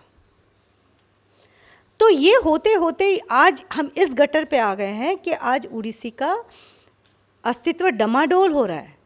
बहुत थोड़े डांसर्स हैं जो लोग गुरु परंपरा से काम कर रहे हैं, बाकी लोग तो सब एक्सपेरिमेंट कर रहे हैं। और एक्सपेरिमेंट का आधार क्या है? भरतनाट्यम, कथक, कुचिपुड़ी। क्यों करना है? जब मैं अपने घर में दाल चावल खा के खुश हूँ तो ज़बरदस्ती मुझे तुम्हारे घर पे जाके तुम्हारे किचन का सामान उठा के अपने किचन में लाके उसी चीज़ को क्यों बनाना है? भाई खाने का मन है, चले गए भैया तुम खिला दो, तुम्हारा कुकिंग अच्छा है। डांस करने का मन है, नाचो, कोई कुछ भी नाचो, कुचिपुड़ी में नाचो, भरतनाट्यम नाचो, कत्ते जो नाचना नाचो, पर उसको उस नाम से नाचो ना। उसको उठा करके अपने अंदर अपने प्रेजेंटेशंस में घुसाने की क्या ज़रूरत पड़ी है? कोई ज़रूरत नहीं है। हमारा शास्त्र है, उड़ीसी का अपना शास्त्र है जिसको हम गलती से भी नहीं पढ़ते हैं, अभिनय चंद्रिका नहीं पढ़ते हैं। उसका लिमिटेशन मेरे को समझ में आ रहा है, उस पर मैं काम भी करूँ कि उसका लैंग्वेज बहुत गड़बड़ है, लैंग्वेज आराम से समझ में नहीं आता है। ठीक है, तो किसी बड़े के पास बैठो कि भाई हमें कुछ समझ में नहीं आ रहा, कुछ समझा दो इसमें से। हमारा अपना कॉस्ट्यूम है, हम क्यों ऑक्सीडाइज कॉस्ट्यूम जो ज्वेलरी सस्ता वाला बाज़ार से ख़रीद लेते हैं? 90% उड़ीसी डांसर्स को आप देखेंगे ऑक्सीडाइज ज्वेलरी पहन के नाच रहे हैं। क्यों? जब हमारा अपना घराना है, ज्वेलरी का अपना घराना है। आहार्य बहुत इम्पॉर्टेंट है, आहार्य के बिना नृत्य का अस्तित्व खराब हो जाता है। तो हम अपनी ज्वेलरी के साथ कॉम्प्रोमाइज़ क्यों कर रहे हैं? किसने कहा है कि तुम 10 चीज़ पहन लो यहाँ से यहाँ तक? तुम्हारे पास पैसा नहीं है, तुम एक कान का पहले खरीदो, फिर 4-5 शो के बाद फिर एक हार खरीदो, पर जो पहनो वो ओरिजिनल पहनो ना। ऑक्सीडाइज क्यों पहन रहे हो? कॉस्ट्यूम है, ठीक है, साड़ियाँ बहुत महंगी है, सुपर महंगी है, अब तो आउट ऑफ रेंज होती जा रही है। पिछले कोविड के बाद से तो अब आउट ऑफ रेंज हो रही है। कोई बात नहीं, अब मटेरियल लेकर के उड़ीसी का थोड़ा सा हाँ बॉर्डर को यूज़ करो, उड़ीसी बॉर्डर्स मिलते हैं उसको यूज़ करो। तुम कंजीवरम खरीद के उड़ीसी पहन के नाच रही हो, और वो भी कहाँ? कोणार्क जैसे स्टेज पे, और उसका ऑब्जेक्शन कोई नहीं कर रहा है। मैं नाम नहीं लूँगी, लेकिन आप कोणार्क के 2-3 साल का रिकॉर्डिंग देखोगे, 3 साल पुराना रिकॉर्डिंग देखो तो आप खुद समझ जाओगे कंजीवरम पहन करके उड़ीसी नाचा जा रहा है। तो इसका ऑब्जेक्शन क्या नहीं होना चाहिए? तो अब कौन करेगा? क्योंकि हम तो कर ही नहीं सकते। जितने उड़ीसी डांसर हैं हम तो आपस में ही लड़ते रहते हैं। मैं देवी प्रसाद दास स्टाइल, मैं केलू बाबू स्टाइल, मैं ये स्टाइल, मैं वो स्टाइल, और मैं कोई भी स्टाइल नहीं। इनफैक्ट मैं कोई भी स्टाइल नहीं। जितने लोग अभी बहुत कमांडफुली बोलते हैं कि मेरा देवी प्रसाद दास स्टाइल है या मैं केलू चरण, मैं गारंटी कर सकती हूँ अगर मुझे फ्रीडम ऑफ स्पीच मिले तो मैं जाके उनको खड़े खड़े स्टेज में गाली दूँ कि देवी प्रसाद जी ने कब ये सिखाया था, मुझे बताओ। मैं भी जिंदा हूँ। मेरे मरने के बाद बोलोगे तो ठीक है, पर अभी मैं जिंदा हूँ। मैंने उनको देखा है कब देवी प्रसाद जी ने ये सिखाया, कब केलू बाबू ने ये सिखाया, कब पंकज जी ने ये सब सिखाया। जो उन्होंने दूर दूर तक सिखाया नहीं, वो सब लोग धड़ल्ले से कर रहे हैं। और क्योंकि मैं ज़्यादा देवी प्रसाद दास जी के आइटम्स पे मेरा ज़्यादा काम हुआ है, मेरा ज़्यादा नॉलेज उसी में है, तो उनका सबसे प्यारा आइटम शिव तांडव, जटाकटा हसम उनका प्राण था। मतलब वो पूजा भी करते थे तो जटाकटा हसम करते थे, शिव भक्त है ना। वो आइटम रैंडमली कमानी ऑडिटोरियम में परफॉर्म हो रहा है। गलत, रॉन्ग, 100% रॉन्ग। पद्मश्री। अब बताइए इसमें कौन घराना है, कहाँ गुरुओं का कंट्रोवर्सी है? कुछ भी नहीं है। ये सिर्फ हम लोग हैं। तो अभी इसका हम लोग नटशेल यही निकाल सकते हैं। एक तो धड़ल्ले से निर्भीक होके जहाँ गलत चीज़ देखो उसको बोलो। देखो हमें पद्मश्री ऐसे भी कोई नहीं दे रहा, वैसे भी कोई नहीं दे रहा। हमें रैंडमली हर दूसरा प्रोग्राम कोई नहीं दे रहा। हम 1000 बार एप्लीकेशन भेजेंगे तो हमें एक प्रोग्राम मिलेगा। ये तो इतने सालों में हम सीख चुके हैं। तो फिर डरना किससे और डरना क्यों? जहाँ होंगे, जहाँ गलत देखेंगे उसको पॉइंट आउट करेंगे। कॉस्ट्यूम में कॉम्प्रोमाइज़ करेंगे तो जाके बोलो, जिसको देखो उसको बोलो कि ये उड़ीसी कॉस्ट्यूम नहीं है। देखो जैसे लोगों ने घराने को इतना प्रोमिनेंट कर दिया, वो भी तो किसी एक ने हिम्मत करके शुरू किया होगा ना बोलना। ये इतना गलत बात जब इतना स्ट्रांगली सबके दिमाग में बैठ चुका है, तो क्यों नहीं हमारी सही बात एक दिन सबके दिमाग में बैठेगी। और ये जो भी स्टडीज़, मुझे नहीं मालूम मैं और कितने स्टडी सर्कल में जा पाऊँगी, क्योंकि स्टडी सर्कल का टाइम ऐसा है कि वो क्लास का टाइम होता है। अगर ये आफ्टर लंच का हो तो आई कैन गारंटी कि मैं संडे हर स्टडी सर्कल अटेंड कर लूँगी। लेकिन क्लास आवर्स में नेचुरली अपना धर्म छोड़ के तो कर्म नहीं कर सकते। धर्म को तो पहले रखना पड़ेगा ना, और धर्म है मेरा अभी सिखाना। तो जिस भी स्टडी सर्कल में बैठो उसमें ये पॉइंट ज़रूर रखो कि ये सब चर्चा करने का, ये सब चीज़ों को जानने का कोई फ़ायदा नहीं है अनटिल अनलेस कि आपके अंदर ये हिम्मत हो कि आप आवाज़ उठा सको। See your question is so interesting and one or the other way it was a question for me also, because nowadays I am watching so many dancers, those who are in my generation, they all are creating their own things, and they prove it like it is this is the way we should go for dance, and dance teaches this and that and whatever. But somehow I think I am a bit abnormal person. I don't have that kind of thought process in my life. See, whatever I am doing, I am somehow is a Guru Parampara person, and I am just following whatever I have learned from Guruji, because for me this life is very short, very short. Hardly we have a time. And whatever I have learned from Srinathji, if I can justify that, I think my life is complete then. Why? As you said, I learned from many gurus. I have worked with Ramli Ibrahim for 5 years in Malaysia, where I really learned a stagecraft. And then last more than 22 years I am under, not 22, तुम्हारी 27 हो गए तो मेरे को उसमें 4 और जोड़ो, 32 years under Durgacharan ji. I learned from him the technique of Odissi, the the traditional technique which was followed in 50s and very strongly. But I have learned, but why I have learned that I was always clear. Because I lost my Guruji much before I thought of even. I was not ready to lose Guruji. I was just a learner. And I have learned very few items, just 8 items from Guruji. And I just introduced with stage and I lost my Guruji. So my journey was in a midway and my knowledge was nowhere, like very less knowledge.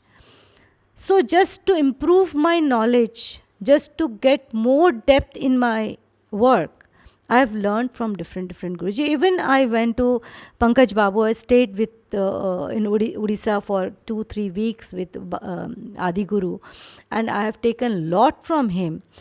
But maybe I am selfish, but my focus was only that, and I told it to Pankaj Babu also. I came to learn from you just to justify whatever I learned from Srinath ji. I just want to justify that. That's why I need some more deep studies under you, so that I can justify that. And he was so happy, and he said कि मैं कभी किसी को इतना नहीं सिखाया ज्योति जितना तेरे को सिखा दे रहा हूँ, क्योंकि तू अपना एक परंपरा को लेके चल रही है. Even I have taken some lessons from Kelu Babu also, just 2 lessons. First lesson was for 3-4 days in Gandharva Mahavidyalaya, and second lesson was in Bhubaneswar at his house. And clearly I told him, I want to do some detailed studies under you, just to make justification whatever I have learned from my Guruji. मैंने जो गुरुजी से सीखा उसको मैं justify कर सकूं, उसको मैं और फोकस में ला सकूं और नेक्स्ट जनरेशन को हैंड ओवर कर सकूं. उसके लिए मुझे मेरे नॉलेज को कंप्लीट करना है. So I have worked with him also. इसीलिए मैं सोच ही नहीं सकती गलती से भी कि मैं अपना कोई एक परंपरा चलाऊं या मैं जो सिखा रही हूँ आपको वो फॉलो करना है. No no no, I still need to learn a lot. I'm still doing my research on the theoretical part of Odissi, which was followed by Srinath ji, and that's my lifelong plan, to make a fixed pedagogy for the Odissi training, so that next generation should not be confused like me कि मैं इधर उधर जा कर के knowledge collect करती रही ताकि कंप्लीट हो मेरा नॉलेज. तो उसका मैं एक कंप्लीट पेडागोजी का एक राइटअप करना चाह रही हूँ, और शायद मैं बहुत जल्दी कर भी लूँगी, सो दैट नेक्स्ट जनरेशन के पास एक स्ट्रॉन्ग एविडेंस रहे कि हमें इस पाथ पे इस तरह से चलना है, तो हमें ये अचीवमेंट होने वाली है. वॉट एवर घराना, I don't believe on gharana. Gharana is just it's like my father, your father, his father, it's like that. पर father is father, and being a Odissi dancer, our father is Odissi mainly. तो जब हमारे बाप एक हैं तो हम अलग कैसे हो जाएंगे? इसलिए हमें एक ही काम करना है. नो मैटर आप संचारी ज़्यादा करिए, हम कम संचारी करेंगे, पर इसका ये मतलब नहीं कि हम 2 घराने हैं, हम एक ही हैं, और वो है ओडिसी. Thank you. हाँ,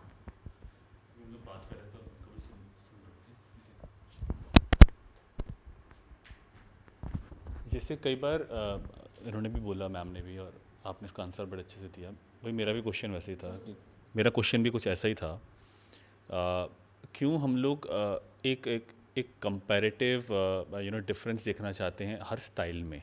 मतलब जब हम बात भी करते हैं किसी को, क्यों नहीं हम इसको ऐसे फ्रेज करते हैं? I want to rephrase it, maybe I am wrong, कि that how dance travel differently in every individual, instead of calling it कि हम हर स्टाइल का कुछ देखना चाहने की बात करें.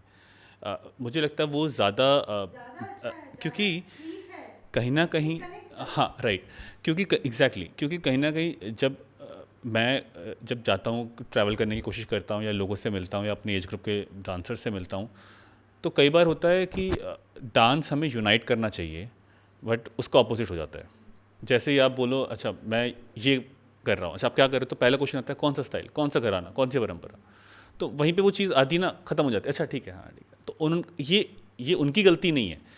मेरे ख्याल से हमने इस कॉन्सेप्ट को इतना मिस इंटरप्रेट किया है कि हम लोग बार बार, या फिर कुछ सेमिनार्स मैंने हाल ही में देखी या फिर लोगों ने कोशिशें भी करी, पर वो कोशिश मेरे को लगता है गलत दिशा में चली गई कि आप why do you want to do comparative studies in 2 or 3 different styles of Odissi. Rather it should be like how dance flow differently in every individual. तो मुझे लगता है वो ज़्यादा बेटर नहीं होगा।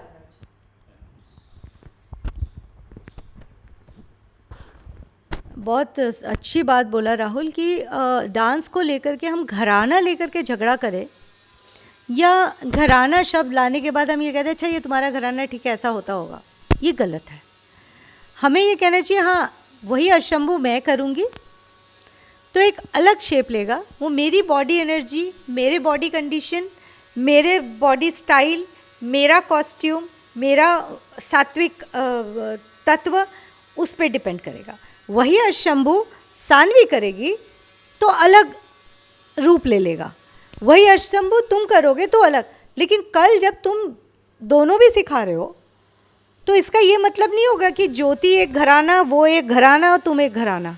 घराना कहाँ से हो गया? हम जो कर रहे हैं वो उनका कॉम्पोजिशन कर रहे हैं, वो उनका कॉम्पोजिशन कर रहे थे और वो तीनों एक ही थे, वो तीनों तो एक थे, हमने उनको 3 बना दिया। अब ब्रह्मा विष्णु महेश, मैं तो इनको ब्रह्मा विष्णु महेश ही मानती हूँ। ये ब्रह्मा विष्णु महेश जैसे ही थे, जिसमें महेश देव प्रसाद जी थे, वैसे भी महेश भक्त, वैसे भी महेश। केलू बाबू विष्णु, शांत, सुंदर, स्वीट।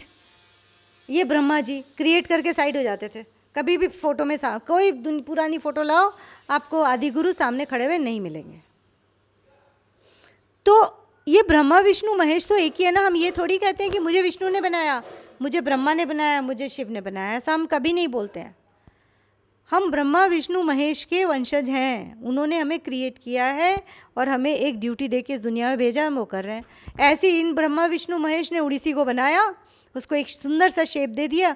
जैसे इन्होंने कहा कि डांस जब शुरू हुआ, हम नाट्यशास्त्र टाइम पे अगर जाएंगे तो जब नृत्य को जस्ट इंट्रोड्यूस, नाट्यशास्त्र में भरत ने पहली बार उसको इंट्रोड्यूस किया ना, नृत्य को। नृत्य था लेकिन नृत्य को स्ट्रक्चर करने की कोशिश उन्होंने पहली बार की। तो जब स्ट्रक्चर किया तो एक ही था, वो भरत नृत्य था। भरत का नृत्य, भारत का नृत्य नहीं था, भरत का नृत्य था। भरत ने नृत्य बनाया, वो अलग अलग रीजन में लोगों ने सीखा, अपने अपने रीजन में अपने अपने हिसाब से उसको डेवलप किया। इसीलिए आप देखो हर क्लासिकल फॉर्म में एक ही तरह के सब्जेक्ट हैं, कोई अलग सब्जेक्ट पे डांस नहीं कर रहे होते हैं, एक ही सब्जेक्ट, पैटर्न एक ही है, प्लस जो उसका स्ट्रक्चर है कि कैसे फ्लो जाएगा वो भी एक है, खाली प्रवृत्ति में फ़र्क है। प्रवृत्ति में फ़र्क क्यों है? क्योंकि हर इंसान की प्रवृत्ति अलग है, हर स्टेट की प्रवृत्ति अलग है, हर रीजन की प्रवृत्ति अलग है, तो इसलिए वो अलग अलग। तो जिस स्टेट पे गया उसका वो नाम हो गया। ये तो यहाँ तक तो ठीक है, लेकिन उसके बाद जब भरतनाट्यम में भी अलग अलग गुरुओं के, कला क्षेत्र एक परंपरा, अरे कला क्षेत्र वैशाली एक परंपरा कैसे हो जाएगी? कैसे हो जाएगी वैशाली एक परंपरा? हो ही नहीं सकती। वैशाली इज इंस्टीट्यूट, कला क्षेत्र इज इंस्टीट्यूट। इंस्टीट्यूट कोई परंपरा नहीं होती, परंपरा गुरु परंपरा से आती है, और गुरु परंपरा के लिए एक लंबी हेरिटेज होनी ज़रूरी है, एक लंबी कहानी होनी ज़रूरी है। ये नहीं कि मैं आज चला दूँ मेरी परंपरा है, ज्योति श्रीवास्तव स्टाइल हो गया, कैसे हो जाएगा? नहीं हो सकता। मैंने कुछ चीज़ें किसी से सीखी, उन्होंने उनसे सीखी, तो हम इसलिए दादा गुरु का ही नाम लेते हैं, देव प्रसाद दास स्टाइल, लेकिन वो भी गलत ही है। क्यों स्टाइल? हाँ, हम उनका कॉम्पोजिशन करते हैं, we are following his composition, they are following Surendranath Jena's, they are following Kelu Babu's compositions. Composition अलग हो सकते हैं पर हमारा धर्म अलग अलग नहीं हो सकता। घराना मीन्स तो धर्म एंड करेक्टर हो गया ना। तो इसीलिए हमें इस बात को उच्चारण करना ही सबसे पहले खुद छोड़ना पड़ेगा, तो फिर जहाँ कहीं और होगा तो वहाँ हमको ऑब्जेक्शन करना होगा कि वो ज़माना अब गया। जिन्होंने शुरू किया वहाँ भी घराना नहीं था, बीच में 3 जनरेशन ने घराना लेके खूब झगड़ा लड़ाई कर लिया। नाउ इट्स ओवर, कोविड में इसको दफना दो, अब नया जन्म ले लो। सब कोविड के बाद बहुत सी चीज़ें हमने छोड़ दी, इसको भी छोड़ दो, और बस नो घराना, नो डाइल्यूशन, नो मिक्सिंग, करके ज़िंदगी को करो। और जो है गुरु परंपरा के कॉम्पोजिशंस, जैसे उन्होंने पूछा कि मैं क्यों नहीं करती, मैं नहीं करना चाहती हूँ। ऐसा नहीं कि बच्चे जानते हैं नए नए कोरियोग्राफीज हम कुछ कुछ करते रहते हैं, लेकिन उसका बेस वही होता है कि गुरुजी कैसे करते हैं, गुरुजी होते तो कैसे करते हैं। उनका ही स्ट्रक्चर को दिमाग में रख के हम नए सब्जेक्ट में अगर काम करना है, क्योंकि नए सब्जेक्ट में काम करना कभी कभी डांसर के लिए बहुत ज़रूरी भी हो जाता है, क्योंकि ऐसे ही प्रोग्राम नहीं है तो कभी कोई डिमांड शो है तो वो आपको फिर ना करके बैठना पड़ेगा। और आजकल तो थीमेटिक का इतना ज़्यादा फैशन हो गया है। जैसे अभी मैं करके आ रही हूँ वॉरियर वुमेन्स ऑफ इंडिया, वो डांस के नाम पे धब्बा किया है हमने, मैं खुद ही बोल रही हूँ, लेकिन उसकी demand 15,000 20,000 audience with standing ovation, जो कभी पल्लवी नाच के नहीं मिला, क्योंकि वो समझ ही में नहीं आया किसी के। अब वॉरियर वुमेन्स ऑफ इंडिया भी किसी के समझ में नहीं आया, मैं अवंतीबाई नाची किसी के समझ में नहीं आया, अलकनंदा हजरत महल नाची किसी के समझ में नहीं आया। उनको क्या समझ में आया, कदम कदम बढ़ाए जा, खुशी के गीत गाए जाओ, क्योंकि वो लास्ट हमारा वो क्या हाँ वो कॉन्टेम्प्रेरी था, वो क्या सहगल, जो 19th सेंचुरी की हमारी फाइटर लक्ष्मी सहगल थी, तो उनका सुभाष चंद्र बोस के साथ वो था, तो सुभाष जी का ये नारा था कदम कदम मिलाया जा। तो ये क्योंकि हिंदी में था, प्लस इसका टरम टरम टडम टडन टडन, ये वेस्टर्न बीट है, तो ये वेस्टर्न बीट में उनको कदम कदम नहीं समझ में आ रहा था रशियंस को कुछ भी, लेकिन तरम तरम तरम समझ में आ रहा था। तो जो हमारा एम्बेसडर है वो भी परम परम परम परम करते करते वो स्टेज पे आया मतलब इतना उनको क्लिक कर गया, और वॉरियर वुमेन्स ऑफ इंडिया जिंदाबाद हो गई। तो कहने का मतलब क्या है कि मैं गुरु देव प्रसाद दास स्टाइल कर रही हूँ, या केलू बाबू स्टाइल कर रही हूँ, ये कर रही हूँ, वो करो, वो मेरा साइकोलॉजिकल प्रॉब्लम है। देखने वाले को कुछ नहीं समझ में आता, देखने वाले को क्या समझ में आता है, उनका दिमाग कितना कैप्चर कर रहा है। तो अभी हम लोग गड़बड़ क्या कर रहे हैं, माइंड कैप्चर करने के लिए हम खिचड़ी बना रहे हैं, वो हमें रोकना है। गुरु परंपरा से जो चीज़ हमने सीखी है उसी को इतना प्रैक्टिस करना है, क्योंकि practice makes man perfect and practice catches your brain, जो आपको नाट्य शास्त्र में भी पढ़ाया गया है कि आप अगर प्रैक्टिस नहीं है तो आप, वो शिव ने खुद बोला है कि जब तक नट अच्छे से प्रैक्टिस नहीं करेगा, उसके अंदर वो सत्व का ज्ञान नहीं होगा, वो सत्व निकल के बाहर नहीं आएगा, तब तक जो मतलब नाट्यशास्त्र की भाषा में वो साधारणीकरण है। तो जब तक वो साधारणीकरण का मतलब हो गया कि वो जनरलाइज नहीं होगा, साधारणीकरण या जनरलाइज नहीं होगा तो आपको कैप्चर नहीं करेगा तो लोग उसको अप्रिशिएट नहीं कर पाएंगे, सिंपल। तो नो डाउट मेरे इतने लंबे सफ़र के बाद मुझे अवंतीबाई नाच की ये बात समझ में आई कि अगर मेरे को 15,000 की ऑडियंस नहीं मिली है उड़ीसी डांस करने में, तो उसका रीज़न ये नहीं है कि मेरे डांस में कमी थी, उसका रीज़न ये है कि उसका प्रेजेंटेशन मैंने वैसे नहीं किया कि जो लेमैन है वो भी कनेक्ट हो जाए। तो आज हमें इस चीज़ की ज़रूरत है कि हमारे डांस में वो पावर है, क्योंकि वो अवंतीबाई नाचने के लिए जो मैंने प्रैक्टिस किया, जो कॉम्बिनेशन ऑफ स्टेप्स मैंने लिए, जिस तरह से मैंने उसको प्रेजेंट किया, वो माइंड कैप्चरिंग था। तो हर उसके बाद एक स्टैंडिंग ओवेशन हो जाता था, फाइनल में तो था ही, पर छोटे छोटे में भी वो लोग खड़े हो जा रहे थे, लोग इतना एक्साइटेड हो जा रहे थे। तो वो एक्साइटमेंट हमारी उड़ीसी में भी आए, उसके लिए हमें ये सब घराना और ये और वो सब छोड़ के एग्जैक्ट चीज़ को, क्योंकि गुरु लोग बहुत स्ट्रॉन्ग चीज़ बना के गए हैं, उस स्ट्रॉन्ग चीज़ को उसी तरह से एक्सेस प्रैक्टिस से वो एनर्जी क्रिएट करनी है अपने बॉडी में भी और अपने सत्व में भी। सत्व का मतलब जो तुम्हारा ओरिजिनल इंटरनल कॉन्शियसनेस है। वो क्यों केलू बाबू 70 साल की उम्र में स्टेज में रति सुख सारे बिना दांत के बिना बाल के स्टेज में करते थे और हम ऐसे देखते थे। और आज इतनी सुंदर सुंदर लड़कियाँ, ब्यूटीफुल आहार and makeup and light and stage and ये और वो करके भी रत्ती दिखा ही नहीं पाती हैं। क्यों? क्योंकि सब कुछ तो बाहर है ना, अंदर तो नहीं है, अंदर तो खाली है। और केलू बाबू एक धोती पहने हुए दुबले पतले से इंसान, सामने में दांत भी नहीं है, यहाँ बाल भी नहीं है, और खड़े खड़े कर रहे हैं रति सुख सारे, और आंखें ऐसे फटी की फटी रह जाती थी, क्योंकि उनका रति सुख सारे यहाँ से होता था। और वो जस्टिफाई करते थे कि डांस के लिए जेंडर, रिलीजन या एज नो मैटर। देवा प्रसाद जी इतना मोटा पेट लेके ऐसे याही माधव करते थे कि हम क्या ही करेंगे।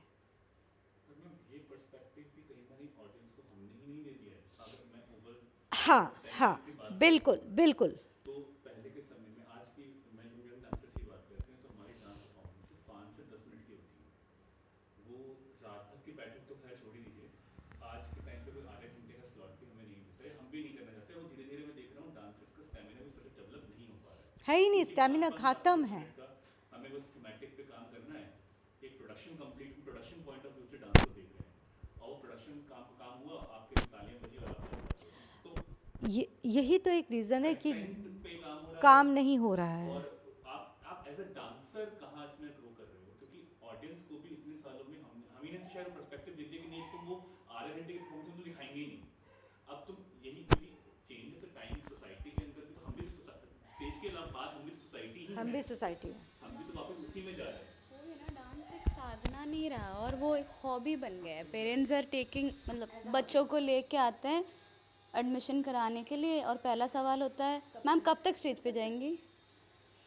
तो it is become more of an hobby then a, media हो चाहे वो आज का चेंज वाला हो, जो पर्सपेक्टिव देने वाले भी कहीं ना कहीं हम ही है ना। शायद हमने भी अगर उस पर्सपेक्टिव को अडॉप्ट कर लिया, मान के चलिए भाई जैसे मैम ने बोला कि किसी ने तो स्टार्ट किया होगा कि ये 3 अलग है, तो क्यों ना हम उसको एक जना स्टार्ट करें, सब लोग मिलकर कि हम लोग सोचना शुरू करें और इसी को खत्म करें। तो अगर सभी इसी उसमें जुट जाएंगे कि हमें भी एक प्रोडक्शन बनानी ही है, जिसके अंदर 5 मिनट तुम करके एक बना दिया, जोड़ दिया, कट कॉपी पेस्ट करके एंड प्रेजेंट कर दिया, चाहे उसको इसी बोल दो, चाहे पत्थर बोल दो, तो आपकी इच्छा है जो नाम देना चाहो, कुछ ना समझ लेना, कंकड़ ही बोल दो। तो कहीं ना कहीं उसको हर इंडिविजुअल को इसको अपने आप से प्रॉमिस करना पड़ेगा कि हम जब परफॉर्म करेंगे तो हम कंप्लीट परफॉर्मेंस करेंगे। ये हमें अपने आप से ही करना, क्योंकि हमारे लिए कोई आने वाला नहीं है, हमें खुद ही करना है। हम जहाँ करेंगे, जैसे इस बार दुर्गा पूजा में मैंने रैंडमली लोगों को मना करना शुरू किया कि नहीं करना। जब हम गुरु प्रणाम करते हैं तो हमारे पास 5 पैसे नहीं होते हैं और हम फ्री में नाचते रहते हैं, नहीं करना। कुछ भी और डोनेशन दोगे तो हम करेंगे, इंस्टीट्यूट के नाम से डोनेशन दो, करेंगे, और मिनिमम 30 मिनट्स दो, नहीं तो नहीं आ रहे हम कर ही नहीं रहे, बैठे रहो। हाँ, नहीं करेंगे। ये हमें ये अपने आप से प्रॉमिस करना है और हमें इस पर मतलब बहुत स्ट्रिक्टली फॉलो करना है। हम थीमेटिक नहीं करेंगे, हम जो करेंगे वो आपको देखना है, आपको नहीं बुलाना है मत बुलाइए। कम से कम हमारे साल का एक शो तो पक्का है ना, उसको हम करके दिखाते हैं ना। ऐसे ही अगर हर आदमी करे तो यहाँ पे हम लोग 12 लोग बैठे तो 12 शो तो वैसे ही हो गए, हर महीने का एक शो हो गया। तो हर आदमी, जब ये चैलेंज, मैंने जब गुरु प्रणाम उत्सव शुरू किया था, पहला 2-3 तो मजाक में हो गया था क्योंकि मेरे फादर जिंदा थे, तो बस हाँ, क्योंकि फादर बोले कि गुरुजी के लिए कुछ करना है, क्योंकि गुरुजी की फैमिली को हमें सपोर्ट करना है, तो हम लोग चैरिटी शोज़ कर रहे थे और बहुत पैसा आ रहा था। बच्चे दोनों गुरुजी के पढ़ गए, सब हो गया। लेकिन आफ्टर 10 ईयर्स जब मेरे फादर भी नहीं रहे और मैं यहाँ नोएडा में आ गई, एकदम ज़ीरो में आ गई, लिटरली ज़ीरो, इन लोगों ने मुझे ज़ीरो में देखा है, तब मेरे लिए गुरु प्रणाम एक चैलेंज हो गया। कहाँ से पैसे आएंगे, कैसे करेंगे, कौन करेगा? क्योंकि क्या होता है ना, जब आप स्ट्रांग होते हो तो दुनिया आपके साथ होती है। जब तक मेरे फादर थे, हमारे पास बजट की कोई प्रॉब्लम नहीं थी, तब तक तो जितने गुरुजी के 300 स्टूडेंट थे, 300 में से कम 70-75 लोग साथ रहते थे और बहुत बढ़ चढ़ के काम करते थे। इधर मेरे फादर गए और उनको लगा अब तो ज्योति फुस, अब क्या करेगी, कुछ नहीं कर सकती, सब कट लिए, भाग गए। उसके बाद नोएडा से मैंने फिर ज़ीरो से अपना सफ़र शुरू किया। तो करने के पीछे यही एक था कि कैसे भी करूँगी गुरुजी, मैं करूँगी ताकि मैं हर साल एक बार कम से कम खाली आपका काम करूँ, जो आप सिखा गए मैं वो करूँ। कम से कम इस बहाने आज नहीं तो कल, यही एक उम्मीद थी, आज नहीं तो कल कुछ तो 4 लोग जुड़ेंगे जो इनको जानेंगे, और आज देखो तुम 12 लोग बैठे हो। तो ये अब आपको अपने आप से प्रॉमिस करना है कि हम चाहे एक प्रोग्राम करेंगे साल भर में, सब, चाहे तुम कुमकुम महांती के स्टूडेंट हो या चाहे तुम कहीं के किसी भी गुरु के स्टूडेंट हो, उससे कोई फ़र्क नहीं पड़ता। अल्टीमेटली हम एक फैमिली है, हम उड़ीसी फैमिली है। एक शो बनाओ जिसमें हर उस तरह के लोगों को, जैसे हम लोग गुरु प्रणाम में ऐसे एट रैंडमली किसी को इनवाइट नहीं करते हैं, उन लोगों को इनवाइट करते हैं जिनके पास इतना सा, ज़्यादा तो होता नहीं है लोगों के पास, पर हाँ इतना सा गुरुजी के बारे में पहचानो उनको, पहली चीज़। दूसरी चीज़, गुरु परंपरा का काम कर रहे हो। तीसरा कुछ चीज़ हम सोचते ही नहीं है। जिनमें ये है उनको बुलाते हैं और उन्हीं को प्रोग्राम करते हैं। कई बार कोई नहीं होता, हम ही लोग नाच रहे होते हैं, ऐसा भी हुआ है कुछ साल में। तो ये अगर आप लोग सब डिसाइड करेंगे कि नहीं हम लोग करेंगे, क्योंकि हर ऐसा, क्योंकि मैं बता रही हूँ ना अपना कि मैंने ज़ीरो से शुरू किया है। हम अपने आप को बहुत अंडर एस्टिमेट करते हैं। आज इस पॉइंट में सोच आके मैं बोल रही हूँ, एक ज़माना था मैं भी अंडर एस्टिमेट करती थी कि हम कैसे कर सकते हैं, हमारे पास ये नहीं है, मेरे पास वो नहीं है, मेरे पास वो नहीं है। लेकिन बस कहीं ना कहीं गुरुजी का एक वो था, आज भी है कि जैसे आज ही मैंने बोला श्यामरी जी नहीं आए, कुछ अच्छा ही होगा, गुरुजी का ही डिसीज़न है, हम नहीं कुछ बोलते। क्योंकि इनका नाम लेके जब भी मैंने काम किया, मैंने देखा कहीं ना कहीं उन्होंने टेक ओवर की हैं चीज़ें। तो वो पता नहीं, वो मेरा अपना एक थॉट प्रोसेस है या वाकई है, ये मैं नहीं प्रूव कर सकती, पर है।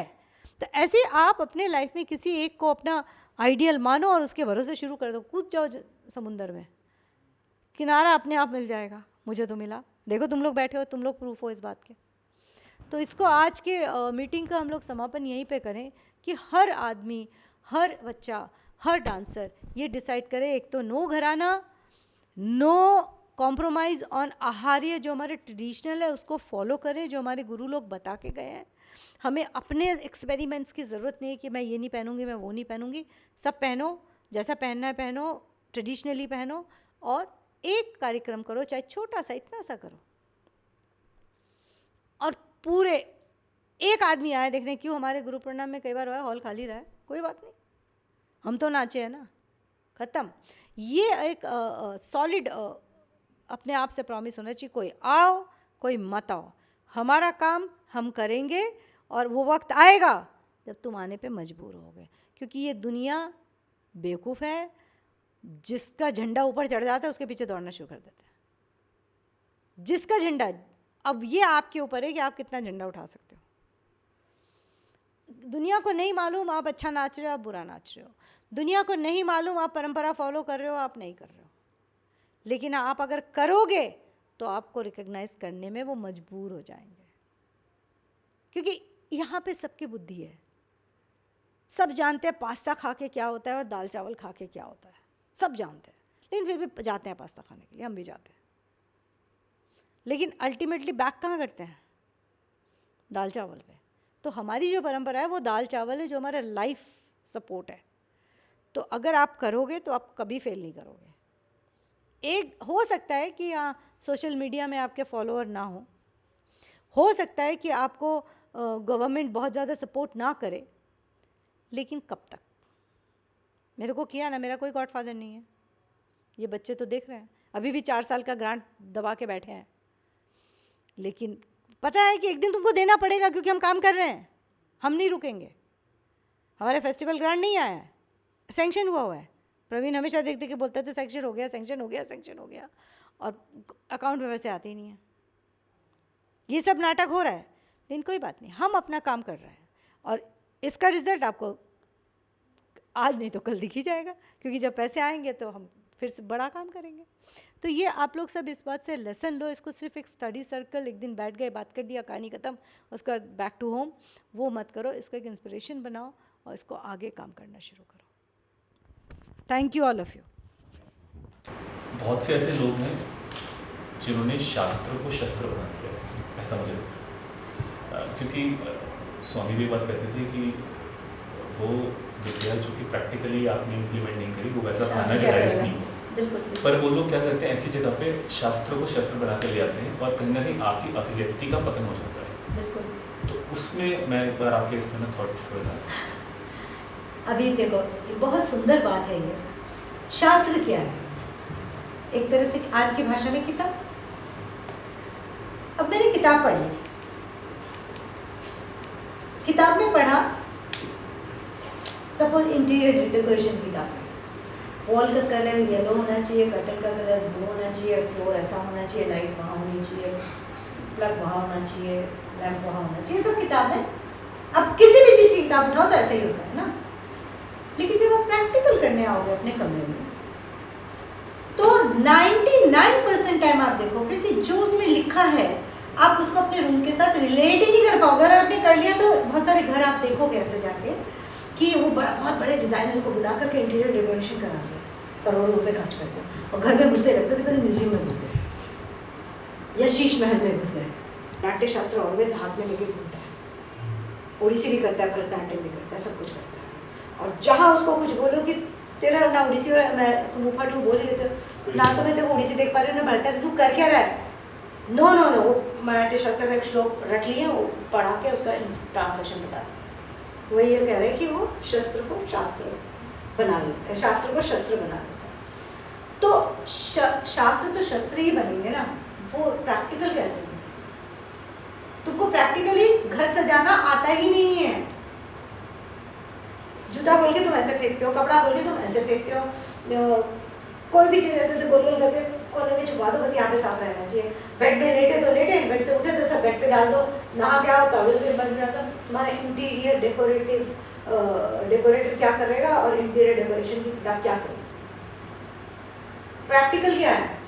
नहाओ तो टॉवल को जगह पे रखो, कपड़े उठाओ तो जगह पे रहनी चाहिए, अलमारी तुम्हारी ठीक से होनी चाहिए, बेड ठीक बिस्तर छोड़ दिए, बेड तुम्हारा ठीक हो जाना चाहिए।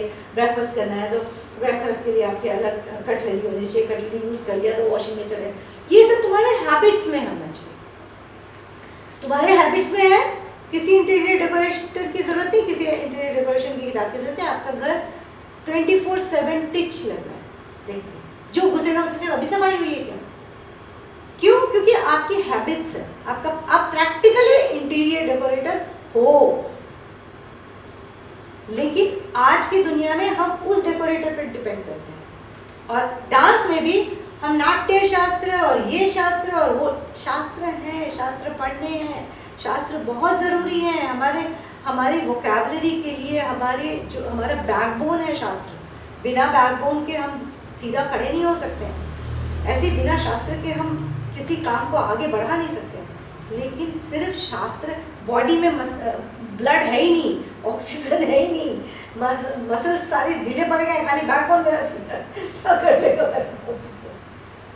एक कदम भी नहीं चल सकती मैं। करो कि आपका बैकबोन बिल्कुल ठीक है, कोई प्रॉब्लम नहीं, लेकिन मसल्स गिव अप कर चुके हैं, ब्लड सर्कुलेशन है ही नहीं, आंखों से दिखता नहीं है, हाथ से कुछ ग्रिप नहीं है, बॉडी सारी ढीली पड़ चुकी है, तो अब क्या करोगे? आप सो भी नहीं सकोगे, चलना तो बड़ी दूर की बात है। वही हाल डांस में। आपको डांस आपने ठीक से गुरु परंपरा से नहीं सीखा है। गुरु परंपरा के बिना डांस का कोई अस्तित्व नहीं। क्यों? क्योंकि जहाँ डांस का जन्म हुआ था वो गुरु परंपरा से ही हुआ था। भरत को ये मान के चलते हैं ना, ऐसा नहीं कि भरत के पहले डांस नहीं था, डांस था पर उसका अस्तित्व नहीं था। जो जैसा सोचता था वैसा नाचता, जैसा जिसका मूड होता था वैसा। ब्रह्मा का मन होता था, ब्रह्मा अपनी तरह से नाचती थी, अप्सरा जो और कौन सी थी, उर्वशी और मेनका, वो अपनी तरह से नाचती, गांधर्व लोग अपनी तरह से, सब नाचते थे। सबने शिव और पार्वती से नृत्य को ले लिया था, लेकिन उनका कोई आधार नहीं था। आधार तो भरत ने बनाया ना। जब भरत ने आधार बनाया तो उस आधार पे उन्होंने कैसे बनाया? उन्होंने शिव को प्रैक्टिकली नाचते देखा, तब वो आधार बनाया। ये नहीं कि रमा और ये और वो नाच रहे हैं उसके बेस पे नाचना से लिखा। तो मैं नृत्य में लिखूं क्या? कोई तो मेरे को कुछ दिख नहीं रहा है। शिव ने कहा मैं दिखाता हूँ। शिव ने नृत्य करके दिखाया। शिव ने नृत्य करके दिखाया तो ब्रह्मा और विष्णु ने कहा कि डांस तो समझ में आया पर इसमें लास्से कहाँ है? कोई खूबसूरती तो आई नहीं,